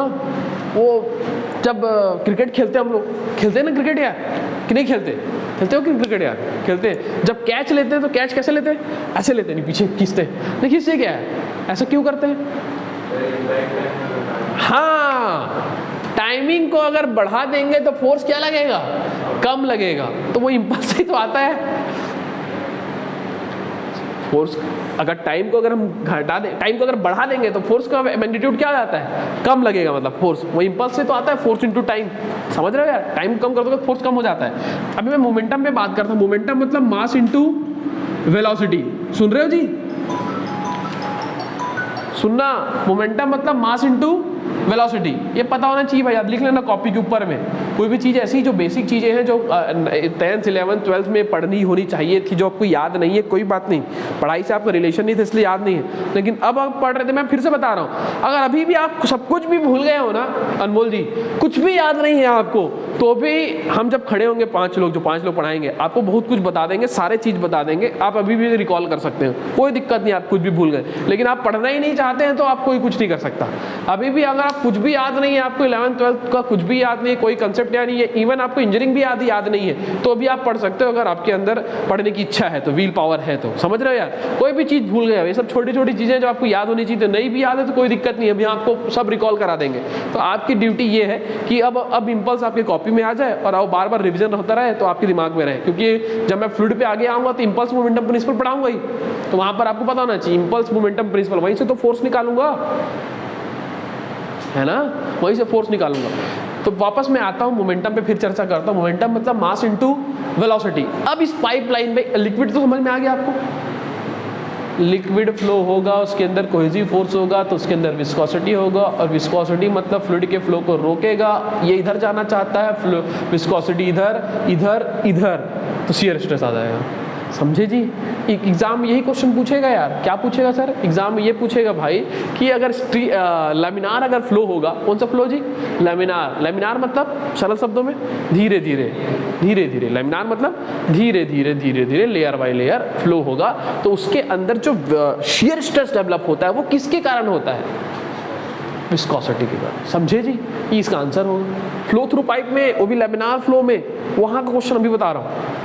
एग्जाम में क्वेश्चन आएगा कि अगर किसी पाइप में फ्लूइड फ्लो हो रहा है, वो कैसा है, लैमिनार है, धीरे धीरे फ्लो हो रहा है, मस्त गाना गाते हुए सब जा रहे हैं। लेयर से यार किसी से कोई मतलब नहीं जवाने में आग लग जाए आपको क्या मतलब है, समझ रहे हो यार। तो उसके अंदर जो शियर स्ट्रेस डेवलप होगा वो किसके कारण होगा जी, विस्कोसिटी का। एग्जाम में आया वो क्वेश्चन। ठीक ठीक सर, ये लिक्विड का हो गया, गैस का बताइए, गैस का बता रहे ना, इधर आए। ये पाइपलाइन है जी, सेम पाइपलाइन था। अब इसमें लिक्विड फ्लो ना होगा, क्या फ्लो हो रहा है जी, gas.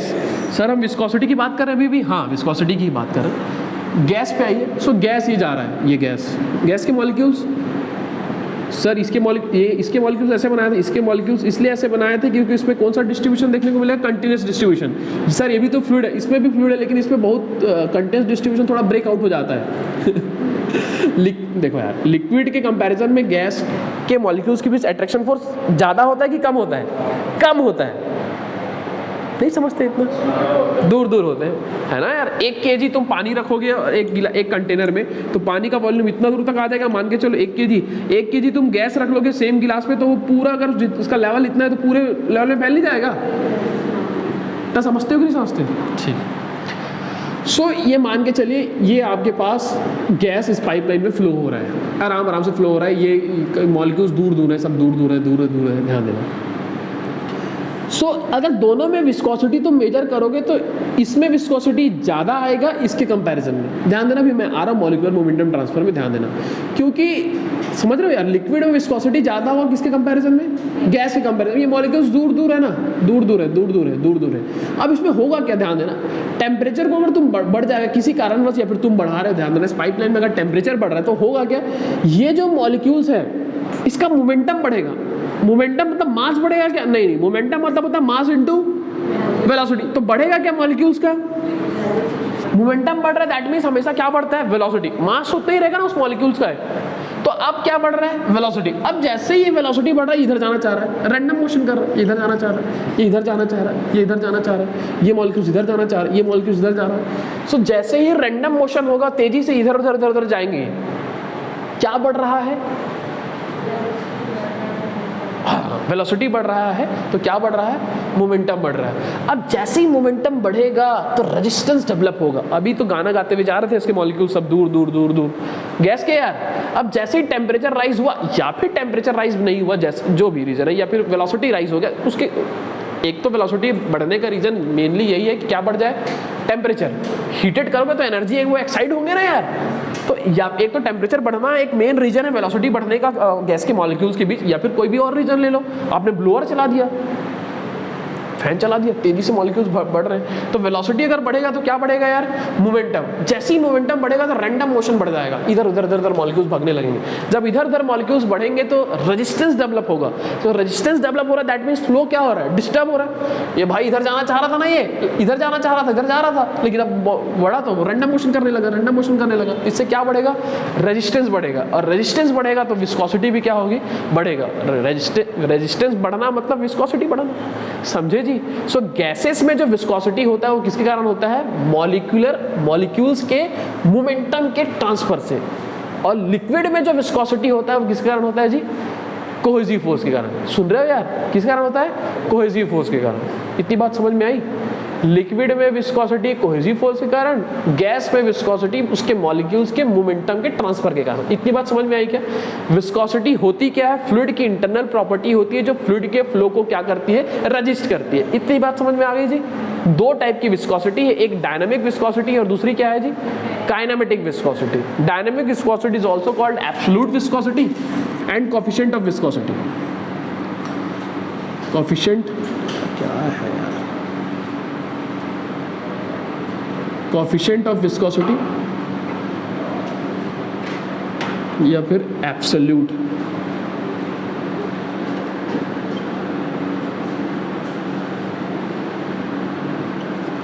And kinematic viscosity is also called momentum diffusivity. इसमें भी चर्चा करूंगा, अच्छे से रुक जाओ, इसमें तो इसमें तो आया ही नहीं हूँ यार, मैं अभी तो सिर्फ यही हूँ ना, अभी मैं आया कहाँ हूँ?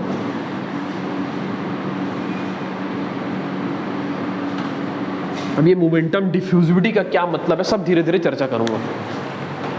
तो अभी तो लिखने वाला कुछ बताया नहीं, अभी तो मैं सिर्फ एक्सप्लेन कर रहा, लिखवा दूंगा इसको। ठीक है जी, विस्कोसिटी थोड़ा बहुत आपको समझ में आ रहा है।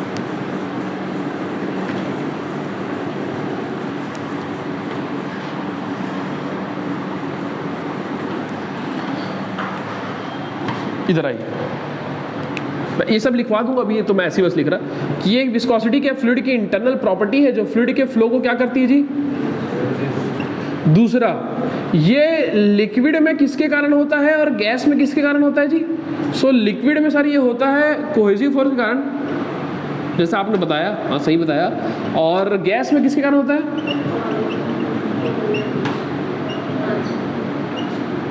मोमेंटम। क्लियर हो गया जी दिमाग में? क्या क्या? Mass into velocity, molecular momentum transfer. दो ही चीजें बस समझाया हूं अभी तक। अभी सिर्फ दो ही चीज़ें बताया मैं विस्कोसिटी में। अब हम आगे बढ़ते हैं और आइए बढ़ते हैं इधर आइए। अब डायरेक्ट हम बात करने चलते हैं डायनामिक विस्कोसिटी पे बात करते हैं। Dynamic viscosity is also called absolute viscosity and coefficient of viscosity. इस पर चर्चा करते हैं, समझिए। इसको चर्चा करने के लिए हमको साइंटिस्ट को लाना पड़ेगा, इज कॉल्ड न्यूटन। इसको लाना पड़ेगा आइजैक न्यूटन, बहुत ही महान व्यक्ति, चाहे मैथमेटिक्स हो, चाहे वो फ्लूइड मैकेनिक्स हो, चाहे वो केमिस्ट्री हो, चाहे वो फिजिक्स हो, हर जगह वो है, हर जगह उनका एग्जिस्टेंस है, ठीक है। उनको ले आते हैं आइजैक न्यूटन साहब को। सो न्यूटन्स लॉ ऑफ विस्कोसिटी हम बात करते हैं, सब जगह है भाई, मैकेनिकल में भी है, HMT हीट मास ट्रांसफर में भी न्यूटन्स लॉ ऑफ कूलिंग है, हर जगह ही उसने अपना सिद्धांत दे रखा है। आइए उस पर चर्चा करते हैं। इधर है, क्या बताने जा रहे हैं सर, बताता हूँ। मैं बताने जा रहा हूँ अब न्यूटन्स लॉ ऑफ विस्कोसिटी। समझते हैं उसको, क्यों बता रहे हो सर, क्योंकि वहीं से मैं डायनामिक विस्कोसिटी लेके आऊँगा, आप आराम से समझिएगा। इंपॉर्टेंट क्वेश्चन अब एग्जाम के पॉइंट ऑफ व्यू से आएगा, ध्यान देना। सर ये नहीं आएगा अरे भाई ये भी पूछता है यार क्या कि विस्कोसिटी लिक्विड में किसके कारण होता है, कोहेसिव फोर्स के कारण, एग्जाम में आया हुआ है, समझ रहे हो यार, किसके कारण होता है, गैस में मॉलिक्यूलर मोमेंटम ट्रांसफर, एग्जाम में आया हुआ है, ऐसी मजाक नहीं चल रहा, ध्यान देना। आओ अब इधर देखो, अब लिखना बंद करो, इधर देखो। न्यूटन्स लॉ ऑफ विस्कोसिटी समझा रहा हूँ, उसका बहुत अच्छा एक्सपेरिमेंट है, वो एक्सपेरिमेंट नहीं बताता, मैं डायरेक्ट आपको रिजल्ट तक लेके आऊँगा। इधर आइए, इधर आइए। न्यूटन्स लॉ ऑफ विस्कोसिटी, सरल शब्दों में समझाने की कोशिश करूंगा। Newton's law of viscosity exam point of view से इंपॉर्टेंट है, इसका जो रिजल्ट आता है बहुत इंपॉर्टेंट है, चाहे IAS हो, गेट हो, स्टेट इंजीनियरिंग सर्विसेज हो, JEE हो, कहाँ नहीं पूछा, सब जगह पूछ लिया है, ठीक है जी। न्यूटन्स लॉ ऑफ विस्कोसिटी, यहीं से हम डायनामिक विस्कोसिटी के बारे में चर्चा करेंगे। क्या है न्यूटन्स लॉ ऑफ विस्कोसिटी, सरल शब्दों में समझते हैं। आइए, दो प्लेट लेते हैं जी, क्या लेते हैं जी, दो प्लेट, ये एक्सपेरिमेंटल डेटा है, ये थ्योरी नहीं है, एक्सपेरिमेंटल डेटा है, वो एक्सपेरिमेंट हुआ है, अभी मैं समझा नहीं रहा हूँ, बहुत बड़ा एक्सपेरिमेंट है, उस पर हम चर्चा नहीं करेंगे, डायरेक्ट रिजल्ट पे आता हूँ, ध्यान देना। न्यूटन्स लॉ ऑफ विस्कोसिटी क्या चीज़ है समझिए, ये एक प्लेट है जी, प्लेट, ऐसा प्लेट है, ये प्लेट है, जो आप देख रहे हैं वो ये देख रहे हैं जी, ठीक है जी, फ्रंट व्यू देख रहे हैं, ये एक प्लेट है, लिखना मत अभी, और ये दूसरा प्लेट है जी,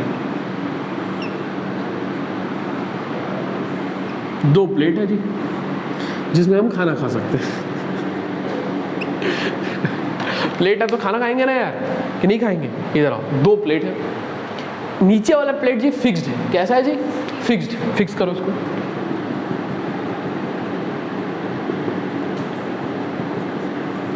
फिक्स प्लेट। ऊपर वाला जो प्लेट है ना जी, मूविंग प्लेट है, सो मूव हो रहा होगा तो कुछ एक सर्टेन वेलोसिटी होगा जी, कितना है, कैपिटल V मीटर पर सेकंड से वो फ्लो हो रहा है, ठीक। फ्लूइड है तो इसके नीचे अंदर फ्लूइड भी लाना पड़ेगा, तभी चर्चा हो पाएगी। तो अब इसके अंदर फ्लूइड आ रहा है, कोई भी फ्लूइड फ्लो हो रहा है, तो जो भी कोई फ्लूइड फ्लो होगा उसको हम किसके फॉर्म में देखते हैं जी, किसके फॉर्म में देखते हैं, लेयर्स के फॉर्म में, ये फ्लूइड फ्लो हो रहा है। इसकी जो velocity is called stream velocity, U infinite से दिया जाता है, स्ट्रीम वेलोसिटी, U इन्फिनाइट, या फिर इसके वेलोसिटी में भी चर्चा ना करें तो भी चल जाएगा, बस फ्लूइड फ्लो हो रहा है बोलिए। स्ट्रीम वेलोसिटी है, मैं बात करूंगा जब बाउंड्री थ्योरी पढ़ाऊंगा तब, यहाँ पर बस मैं बोल देता हूँ कि जो फ्लूइड है वो फ्लो हो रहा है, और जो फ्लूइड फ्लो होगा वो आइडियल है कि रियल है, ऑलवेज क्या है, रियल। आइडियल क्यों नहीं हो सकता शर्मा जी, नहीं तो इनकमर्सिबल है तो क्या हुआ, यहाँ पर जो फ्लूइड फ्लो होगा मैं रियल ही क्यों लूँगा, आइडियल क्यों नहीं ले सकता। हाँ, जब भाई मेरे को विस्कोसिटी के बारे में बात करना है, अगर मैं आइडियल ले लूँगा तो आइडियल में विस्कोसिटी क्या होता है, 0, तो कहाँ से विस्कोसिटी में बात कर पाऊँगा यार, समझे जी।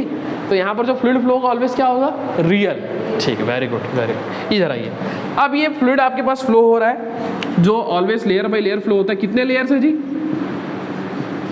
6 लेयर पे हम देख रहे हैं कोई फ्लूइड फ्लो, उसको लेयर बाई 6 लेयर। अब होगा क्या, ध्यान देना, बिकॉज ये रियल फ्लूइड है, दैट मीन्स इसके अंदर विस्कोसिटी एग्जिस्ट करेगा कि नहीं करेगा, करेगा। अब एग्जिस्ट करेगा तो होगा क्या, ध्यान देना, ये जो फ्लूइड के बॉटम और टॉप लेयर को देखिए, जैसे ये प्लेट में आएगा ना, अब प्लेट तो भाई जैसे जैसे प्लेट, ये प्लेट ऐसा है ना, प्लेट ऐसा, अंदर वाला पार्ट नहीं दिख रहा है आपको, तो जैसे जैसे इस पे एक्सपांड होते जाएगा, तो ड्यू टू विस्कोसिटी के कारण ये वाला जो लेयर है, फ्रिक्शन और ज़्यादा, बहुत ज़्यादा जनरेट होने के कारण, ये जो पहला वाला लेयर है विस्कोसिटी के कारण, फ्रिक्शन के कारण, भाई सरफेस पे आएगा तो फ्रिक्शन भी तो आएगा, और फ्रिक्शन आएगा, विस्कोसिटी आएगा, उसके कारण इसमें क्या हो जाता है, वो स्टिक हो जाता है। स्टिक हो जाता है, दैट मीन्स इसका जो भी वेलोसिटी रहा हो, अब वो किसकी वेलोसिटी के बराबर हो जाएगा, जिस प्लेट की जो वेलोसिटी जिसमें वो स्टिक हुआ है, और प्लेट की वेलोसिटी क्या है, 0 है, वो तो फिक्स्ड है ना। सो यहाँ पर ये स्टिक हो गया, स्टिक होने का कारण क्या है जी, और ये जो स्टिक हुआ है इस समय इसकी वेलोसिटी क्या हो गई जी, और इस कंडीशन को क्या बोलते हैं जी, नो स्लिप। अरे स्लिप नहीं हो रहा है, that means no slip condition. Exam में आएगा कि नो स्लिप कंडीशन फ्लूइड में किसके कारण होता है, तो किसके कारण होता है जी, विस्कोसिटी के कारण। No slip condition that means क्या है, फ्लूइड के लेयर की जो वेलोसिटी है वो किसके बराबर हो जाएगी, प्लेट के वेलोसिटी के बराबर। अब हमेशा 0 तो जरूरी नहीं है यार, यहाँ पर देखो ये जो 6वें नंबर का जो लेयर है वो यहाँ पर स्टिक हो जाएगा, 6वें नंबर का जो लेयर है वो यहाँ पर स्टिक हो जाएगा। अब इसकी जो वेलोसिटी, इसकी जो खुद की वेलोसिटी के बराबर नहीं होगा, किसकी वेलोसिटी के बराबर हो जाएगा, मूविंग प्लेट। तो यहाँ पर अब प्लेयर की वेलोसिटी कितनी हो जाएगी, v, यहाँ 0 नहीं रहेगी। हमेशा नो स्लिप कहने का मतलब वेलोसिटी 0 नहीं भाई, नो स्लिप कहने का मतलब ये उस पर्टिकुलर लेयर की जो वेलोसिटी है वो उस प्लेट के वेलोसिटी के बराबर हो जाएगी। यहाँ पर वो प्लेट फिक्स था, दैट मीन्स उसकी वेलोसिटी 0 थी, तो उस लेयर की वेलोसिटी 0 हो गई। यहाँ पर प्लेट जो है स्टिक हो जाएगा, तो यहाँ पर इसकी वेलोसिटी कितनी हो जाएगी, जितनी उस प्लेट की वेलोसिटी है। इतनी बात समझ में आई जी? क्या आपको नो स्लिप कंडीशन समझ में आया? नो स्लिप कंडीशन क्या होता है? नो स्लिप कंडीशन सरल शब्दों में लेयर का, फ्लूइड के लेयर्स का स्टिक हो जाना प्लेट्स के बीच में, उसमें कभी वेलोसिटी 0 होगी। वेलोसिटी 0 कब होगी उस लेयर की, जो प्लेट अगर फिक्स्ड है, तो अगर प्लेट जिस वेलोसिटी से मूव कर रहा होगा उस लेयर की वेलोसिटी भी उतनी हो जाएगी। इतनी आपको समझ में आ गया भाई बात? नो स्लिप कंडीशन किसके कारण आता है जी, फ्लूइड के विस्कोसिटी के कारण। और नो स्लिप कहने का मतलब फ्लूइड का लेयर क्या हो जाता है, स्टिक हो जाता है। इतनी बात समझ में आई जी? ठीक है, इधर ये फ्लूइड के फ्लो का कौन सा डायरेक्शन है जी, परपेंडिकुलर। ये टर्म याद रखिएगा, फ्लूइड के फ्लो का कौन सा डायरेक्शन है, परपेंडिकुलर। और ये फ्लूइड के फ्लो का डायरेक्शन हॉरिजॉन्टल डायरेक्शन फ्लो हो रहा है ना। ये जो भी टर्मिनोलॉजी बोलता हूँ ध्यान रखना यार, ये फ्लूइड के फ्लो का कौन सा डायरेक्शन है, परपेंडिकुलर डायरेक्शन है। और ये फ्लूइड के फ्लो का डायरेक्शन है, एक्स डायरेक्शन फ्लूइड के फ्लो का डायरेक्शन है, और वाई डायरेक्शन क्या है, फ्लूइड के फ्लो के परपेंडिकुलर डायरेक्शन है। देखो यार, हमारा क्वेश्चन देखा हुआ है, समझा हुआ है ना, तो जो जो टर्मिनोलॉजी वहाँ यूज़ होती है क्वेश्चंस में वो सब उससे हम बात करते हैं। तो अभी ध्यान रखना, ये फ्लूइड के फ्लो का कौन सा डायरेक्शन है, परपेंडिकुलर डायरेक्शन। अब यहाँ पर होगा क्या, ध्यान देना। अब अगर तुम वेलोसिटी डिस्ट्रीब्यूशन बनाना चाहो, वेलोसिटी प्रोफाइल बनाना चाहो, तो कैसे बनेगा उसको देखना है, ध्यान देना। यहाँ पर जो लेयर है बॉटम ऑन लेयर, इसमें चिपक गया है जी। अब मैं बनाने जा रहा हूँ वेलोसिटी प्रोफाइल, ध्यान देना। किसका वेलोसिटी प्रोफाइल, मेरा, फ्लूइड का। फ्लूइड का इन दोनों प्लेट के बीच कैसा वेलोसिटी प्रोफाइल है, ध्यान देना। यहाँ से अगर मैं चालू करूँ, बॉटम से चालू करूँ, प्लेट के एज से चालू करूँ, सरफेस से चालू करूँ, तो यहाँ पर फ्लूइड का वेलोसिटी क्या हो जाएगा, 0। फिर जैसे जैसे मैं आगे बढ़ते जाऊँगा इसकी वेलोसिटी क्या होती जा रही है, बढ़ते जाएगी। यहाँ पर वेलोसिटी 0 जी, ये लेयर यहाँ ये चिपक गया जी, ये दूसरा लेयर इसके ऊपर है, तो ये ना इसको रोक रहा है, चलो तू भी रुक जा भाई, तू भी रुक जा। लेकिन बिकॉज के फ्लो का डायरेक्शन इधर है, तो ये आगे मूव करना चाह रहा है, लेकिन ये बोल रहा रुकना भाई तू, मैं तो यहाँ पे रुकी, क्या तू भी रुक जा, दोनों मिलके रहेंगे। नहीं, वो बोल रहा है कि नहीं मुझे आगे जाना है। फिर तीसरा जो है, ये जो तीसरा है, ध्यान देना, ये जो तीसरा, ये जो है इसको रोक रहा है, तू भी रुक भाई, ये मेरे को रोक रहा है, तू भी रुक। अगला जो है ये इसको रोक रहा है, अगला जो ये इसको रोक रहा है, अगला जो फ्लूइड को ये इसको रोक रहा है, अगला जो है इसको रोक रहा है, अगला जो है इसको रोक रहा है, अगला जो है इसको रोक रहा है। तो ये जो रोकने की शक्ति है वो धीरे धीरे धीरे धीरे क्या हो रही है, कम हो रही है, कम धीरे धीरे क्या हो रही है, कम हो रही। अरे कम हो रही है ना, यहाँ पर रुक गया है वो चीज, लेयर रुक गया है, एकदम स्टिक हो गया है, तो ज्यादा फोर्स से दूसरे को रोक पाएगा।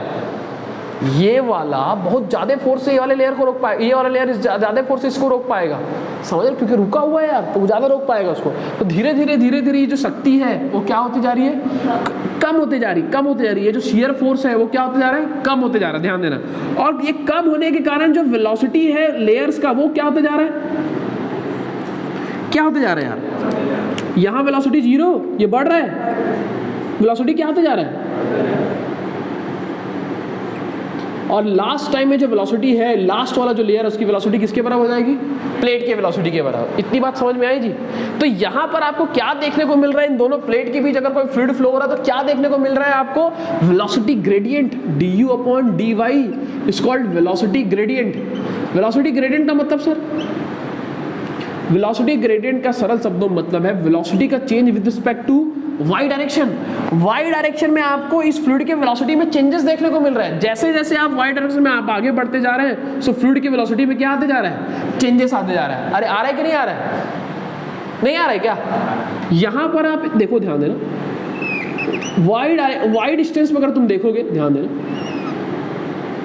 यहां पर मान लो वेलोसिटी कितनी है, u, स्मॉल u, ठीक है जी। इससे dy डिस्टेंस में अगर तुम देखोगे, इतने डिस्टेंस पे, dy डिस्टेंस पे, dy मतलब स्मॉल डिस्टेंस पे, तो यहां पर स्मॉल डिस्टेंस पे जब तुम देखोगे, ध्यान देना, इतना तक का वेलोसिटी कितना होगा जी, u, और ये जो वेलोसिटी है वो x ज्यादा है, ये वाला वेलोसिटी है, ये मान लो कितना है, du। अरे होगा कि नहीं होगा? अगर इस पूरे की वेलोसिटी की हम बात करो, यहाँ की वेलोसिटी की बात करोगे, ये कितना हो जाएगा, u प्लस, ऐसी हर जगह जब आप तुम ऊपर जाते जाओगे, y के ऊपर जाते जाओगे, तो वेलोसिटी क्या होता जाएगा, बढ़ता जाएगा। ये बढ़ते जाएगा कि नहीं जाएगा, जाएगा। ये जो वेलोसिटी प्रोफाइल बनाया हो ना, अभी मैंने लीनियर बनाया है।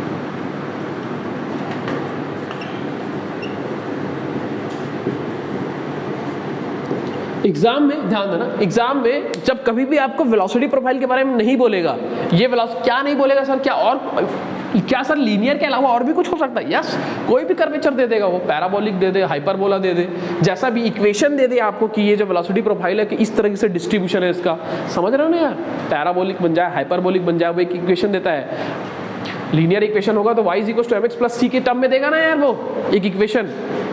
जब ये आप ध्यान रखना, जब भी आपको वेलोसिटी प्रोफाइल के बारे में बात नहीं करेगा तो हमेशा आपको क्या लेना है, लीनियर। वेलोसिटी प्रोफाइल ऑलवेज क्या लेना है, लीनियर। और जब उसको देना होगा वेलोसिटी प्रोफाइल, सर समझ में नहीं आ रहा है क्या बोल रहे हो, न्यूमेरिकल कराऊंगा तो समझ में आएगा कि ये वेलोसिटी प्रोफाइल वो खुद अलग से देता है और नंबर ऑफ चीज़ें पूछता है। क्या पूछता है सर, बताऊंगा मैं, धीरे धीरे बताऊंगा, ठीक है जी। मैं आपको बस ये बोल रहा हूँ कि ये जो वेलोसिटी प्रोफाइल बन रहा है, वेलोसिटी प्रोफाइल मतलब समझ रहे हो ना, वाई डायरेक्शन है, फ्लूइड के फ्लो के परपेंडिकुलर डायरेक्शन में जा रहे हो, तो आपको दिख रहा है कि जैसे जैसे मैं ऊपर बढ़ते जा रहा हूँ वेलोसिटी चेंज होते जा रहा है, बढ़ते जा रहा है कि घटते जा रहा है यार, बढ़ते जा रहा है। अरे बढ़ रहा है कि नहीं बढ़ रहा है? तो ये जो बढ़ेगा, ये अभी लीनियरली बढ़ रहा है, पैराबोलिक भी बढ़ सकता है, हाइपरबोलिक टर्म में भी बढ़ सकता है, तो वो वेलोसिटी प्रोफाइल एग्जाम में देता है। और क्या पूछता है मैं धीरे धीरे सब बात आपको बताऊंगा, धीरे धीरे जानिए।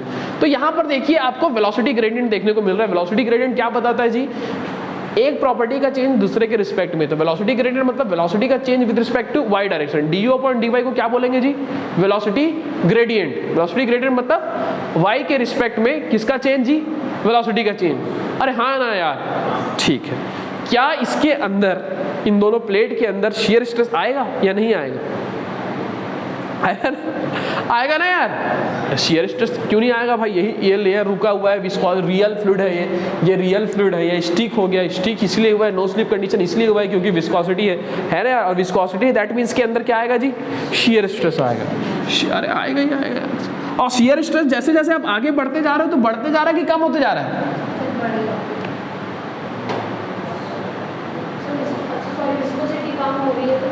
विस्कोसिटी कहने, शियर स्ट्रेस का एग्जिस्टेंस, शियर स्ट्रेस का एग्जिस्टेंस ऊपर से क्या होते जा रहा है, कम होते जाएगा। अरे कम होगा ना, अगर ज़्यादा ही रहेगा तो रोक के ही नहीं रख लेगा यार, वेलोसिटी बढ़ने कैसे देगा। यहाँ पर जितना शियर स्ट्रेस है, यहाँ पर अगर बात करूँ, यहाँ पर बात करूँ, उससे यहाँ पर ज़्यादा है, इसलिए तो फ्लूइड के लेयर को रोक के रखा है। फ्लूइड का फ्लो का डायरेक्शन इधर था, शियर स्ट्रेस ज़्यादा है मतलब विस्कोसिटी यहाँ पर ज़्यादा, इसलिए वो रोक के रखा है ज़्यादा। समझते हो कि नहीं इतनी बात को यार? और वो उसका इफेक्ट धीरे धीरे ऊपर में क्या होते जा रहा है, कम होते जा रहा है, ठीक। लेकिन शियर स्ट्रेस आएगा, इतनी बात समझ में आएगा कि नहीं आएगा? ठीक, फ्रिक्शन को घर्षण बोलते हैं, हाँ। सो न्यूटन्स लॉ ऑफ विस्कोसिटी के अकॉर्डिंग ध्यान देना, यहाँ पर जो शियर स्ट्रेस डेवलप होगा वो ऑलवेज किसके प्रोपोर्शनल होता है जी, किसके प्रोपोर्शनल आता है, वेलोसिटी ग्रेडियंट। सुनना, अभी लिखना नहीं। Shear stress is directly proportional to क्या, वेलोसिटी ग्रेडियंट। यही स्टेटमेंट एग्जाम में पूछता, अभी दूसरा भी पूछता, मैं बता रहा हूँ। डायरेक्ट पूछेगा न्यूटन्स लॉ ऑफ विस्कोसिटी के अकॉर्डिंग क्या होता है कि शियर स्ट्रेस जो होगा वो किसके प्रोपोर्शनल होगा जी। अभी और बता रहा हूँ, सुनते रहना, अभी खत्म नहीं हुई कहानी वेलोसिटी ग्रेडियंट की। अब कहानी और चालू हो रहा है, ध्यान देना, सुनना मेरी बात इधर।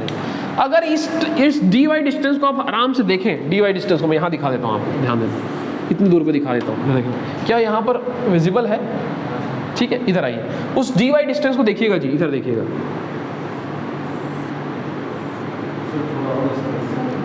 क्या ये नहीं दिख रहा? नहीं वो दिख रहा है, ये नीचे वाला नीचे वाला part। यहाँ दिख रहा? हाँ आइए, ये दिख रहा है? देखना डी वाई डिस्टेंस को देखिएगा जी, d y distance, small distance मैंने वेलोसिटी प्रोफाइल में एक स्मॉल डिस्टेंस लिया है जिसको डी वाई नाम दिया है, इसको देखिएगा। ये तो बराबर है, बराबर के बाद थोड़ा ज़्यादा है जी, थोड़ा ज़्यादा है कि नहीं जी? ज़्यादा नहीं दिख रहा? दिख रहा? ये थोड़ा ज़्यादा, ये देखना यार, समझने की कोशिश करना।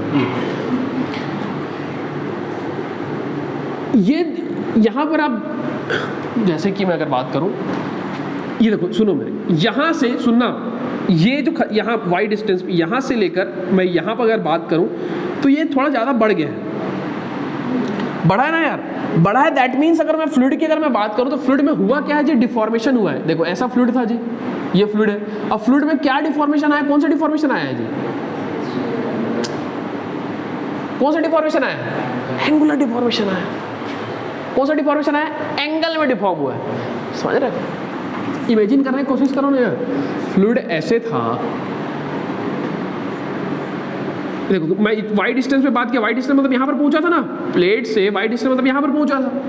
इसके डी वाई डिस्टेंस में मतलब यहाँ पर देख रहा हूँ तो थोड़ा सा आगे बढ़ा है, आगे बढ़ा है, दैट मीन्स ये थोड़ा सा यहाँ पर क्या हुआ है, क्योंकि इसमें इफेक्ट पड़ रहा है ना यार, ये इधर, ये वाला लेयर इसको इधर रोकना चाह रहा है और फ्लो का डायरेक्शन इधर करना चाह रहा है, इसके कारण ऐसे भाई जब भी शियर स्ट्रेस लगता है तो शियर स्ट्रेस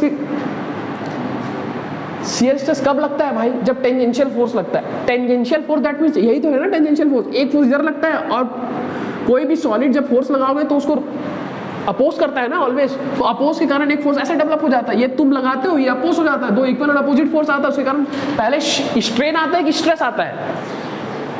हाँ, स्ट्रेन पहले आता है। तो भाई इस टाइप में जो स्ट्रेन डेवलप होगा, शियर स्ट्रेन, इस टाइप लोड में जब जो स्ट्रेस डेवलप होगा क्या होगा? Shear stress. तो इस टाइप का जब लोड लगता है तो डिफॉर्मेशन कैसा देखने को मिलता है? एंगल में। कैसा डिफॉर्मेशन देखने को मिलता है? एंगल में। अरे मिलता है कि नहीं मिलता? It's called angular deformation. Shear strain को बेसिकली बोलते हैं क्या है? Angular deformation. सुनते हो कि समझते हो कि नहीं यार? ऐसा टाइप का जब लोड लगता है टेंजेंशियली तो किसमें डिफॉर्मेशन देखने को मिलता है? एंगल में। सो बहुत ही माइनर डिफॉर्मेशन, बहुत ही छोटा डिफॉर्मेशन आपको देखने को मिल रहा है फ्लूइड में। इस डी वाई डिस्टेंस में अगर बात करें जिसको मैं क्या लिख देता हूँ जी? D theta. डी थीटा ये क्या चीज बता रहा हूँ? डी थीटा क्या बता रहा है? एंगुलर डिफॉर्मेशन, एंगल में डिफॉर्मेशन। किसके एंगल में डिफॉर्मेशन? फ्लूइड के लेयर्स के बीच में एंगल में डिफॉर्मेशन, डी थीटा। सुन रहे हो यार? ये डी वाई मतलब स्मॉल चीज़ों के लिए डी वाई लिखा जाता है। इतनी बात समझ में आती है कि नहीं यार? एंगुलर डिफॉर्मेशन हो रहा है तो थीटा मतलब डिफॉर्मेशन, डी थीटा मतलब स्मॉल एंगुलर डिफॉर्मेशन। इतनी बात समझ में आई जी? अब इधर आओ, इधर आओ। ये जो डिस्टेंस ट्रेवल किया है फ्लूइड, ये डिस्टेंस, इसको निकाल सकते हैं क्या? हाँ निकाल सकते हैं। कैसे? डिस्टेंस इज टू क्या होता है? जैसे स्पीड इज टू मालूम है, वेलोसिटी इज टू किलोमीटर पर सेकंड लिखते हैं ना यार। वेलोसिटी इज टू क्या होता है? Distance upon time. अगर डिस्टेंस अगर निकालना है तो क्या हो जाएगा? Velocity into time. सो टाइम भी बहुत ही छोटा टाइम होगा। इतना जो डिस्टेंस ट्रेवल किया है, इसके कंपैरिजन में इतना डिस्टेंस जो ट्रेवल किया वो मैं डिस्टेंस निकालना चाह रहा हूँ। So distance is equal to क्या हो जाएगा? डिस्टेंस इज इक्वल टू क्या हो जाएगा? वेलोसिटी इनटू क्या होगा जी? होगा कि नहीं होगा? अब वेलोसिटी है कितनी? यहाँ की वेलोसिटी है ना, ये वेलोसिटी u थी, ये भी वेलोसिटी u है। एक्सीड कितना हुआ? छोटा वेलोसिटी du। अरे हुआ कि नहीं? सो du वेलोसिटी तो du। टाइम कितना है जी? छोटा टाइम, स्मॉल dt। ठीक है ना जी? ये डिस्टेंस आया, ये डिस्टेंस आ गया जी। ये जो डिस्टेंस ट्रेवल किया है फ्लूइड वो कितना आ गया? du इंटू, हाँ या ना? हाँ। ये डी वाई। अब ध्यान देना, अब अगर इतने ही इसको देखोगे, ध्यान देना इसको, ये सो टेन थीटा, हाई नहीं है यार, थीटा है। Tan theta is equal to क्या आ जाता है? परपेंडिकुलर, मतलब ये, अरे एंगल के सामने परपेंडिकुलर होगा ना, सो परपेंडिकुलर अपॉन बेस होता है। बेस क्या होगा? D y. अरे सुन रहे हो क्या यार? So tan d theta is equal to d u into d t upon d y. अगर ये अगर क्या, ये तो है ही स्मॉल, अगर एंगल अगर स्मॉल हो, इफ नहीं लिखेंगे भाई, बिकॉज लिखेंगे, या फिर चूंकि लिखेंगे, बिकॉज जो डी थीटा है इज वेरी स्मॉल। अरे है कि नहीं? अरे हाँ बोलो ना, स्मॉल, इसलिए टेन डी थीटा को हम डायरेक्ट क्या लिख सकते हैं? डी थीटा लिख सकते हैं। तो यार तो बोर्ड इधर उधर, यहाँ लिखता हूँ थोड़ा संभाल लेना यार। सो tan डी थीटा को हम सिंपली क्या लिख सकते हैं, d theta is equals to d u d t upon d y. So आप यहाँ पर आराम से देख पाएंगे d theta upon d t is equals to क्या लिख सकते हैं, d u upon d y. सुनना बहुत इंपॉर्टेंट रिजल्ट, ये जो वेलोसिटी ग्रेडियंट है d u upon d y, इसको हम क्या लिख सकते हैं, d theta by d t. D theta कहने का मतलब एंगुलर डिफॉर्मेशन। सुनना, डी थीटा का मतलब क्या, एंगुलर डिफॉर्मेशन। सुनना, और एंगुलर डिफॉर्मेशन का मतलब शियर स्ट्रेन। एंगुलर डिफॉर्मेशन का मतलब क्या, शियर स्ट्रेन। बट यहां पर नीचे क्या है, टाइम है, इसीलिए इसको हम बोलेंगे rate of angular deformation. Time इसलिए क्या बोलेंगे जी, rate of angular deformation. Time इसलिए क्या बोलेंगे, रेट ऑफ शियर स्ट्रेन। इतनी बात समझ में आई क्या? मतलब जो न्यूटन्स लॉ ऑफ विस्कोसिटी का स्टेटमेंट पहले जो था ये सही है कि shear stress is directly proportional to velocity gradient. एक और स्टेटमेंट अब आ रहा है क्योंकि d u upon d y को हमने क्या प्रूव कर दिया है, d theta by d t. तो shear stress is also directly proportional to d theta by d t. Exam में 100 200 300 बार ये पूछा गया है स्टेटमेंट। तो shear stress is directly proportional to rate of angular displacement, angular deformation जो बोल दो, rate of angular deformation, rate of angular deformation, rate of shear strain. बहुत इंपॉर्टेंट है, मैं पहले बता रहा हूं, रेट ऑफ शियर स्ट्रेन या फिर रेट ऑफ एंगुलर डिफॉर्मेशन या फिर डिस्प्लेसमेंट, ये दोनों आपको बहुत ही इंपॉर्टेंट है, आपको याद रखना चाहिए, याद रखना पड़ेगा ही, एग्जाम निकालना है तो। न्यूटन्स लॉ ऑफ विस्कोसिटी बोलता है कि शियर स्ट्रेस जो डेवलप होगा ऐसे सिचुएशंस में, तो उसमें क्या होगा कि जो शियर स्ट्रेस आएगा वो वेलोसिटी ग्रेडियंट के डायरेक्टली प्रोपोर्शनल होगा, या फिर shear stress directly proportional to rate of angular deformation. Rate याद रखना, ऑप्शन में ऐसा होगा shear stress directly proportional to angular deformation, उसको टिक कर दिए तो गलत हो जाएगा, ये ऑप्शन में रहता है। रेट ऑफ शियर स्ट्रेन या फिर रेट ऑफ एंगुलर डिफॉर्मेशन भी रहेगा वहां पर, तो उसको आपको टिक करना है। इतनी बात समझ में आई क्या? तो shear stress directly proportional to rate of angular deformation is also called rate of shear strain, ये आपको याद रखना पड़ेगा। यही स्टेटमेंट है न्यूटन्स लॉ ऑफ विस्कोसिटी के। सर आप पढ़ा रहे थे डायनामिक विस्कोसिटी, इसके बाद आएगा डायनामिक विस्कोसिटी यहां से।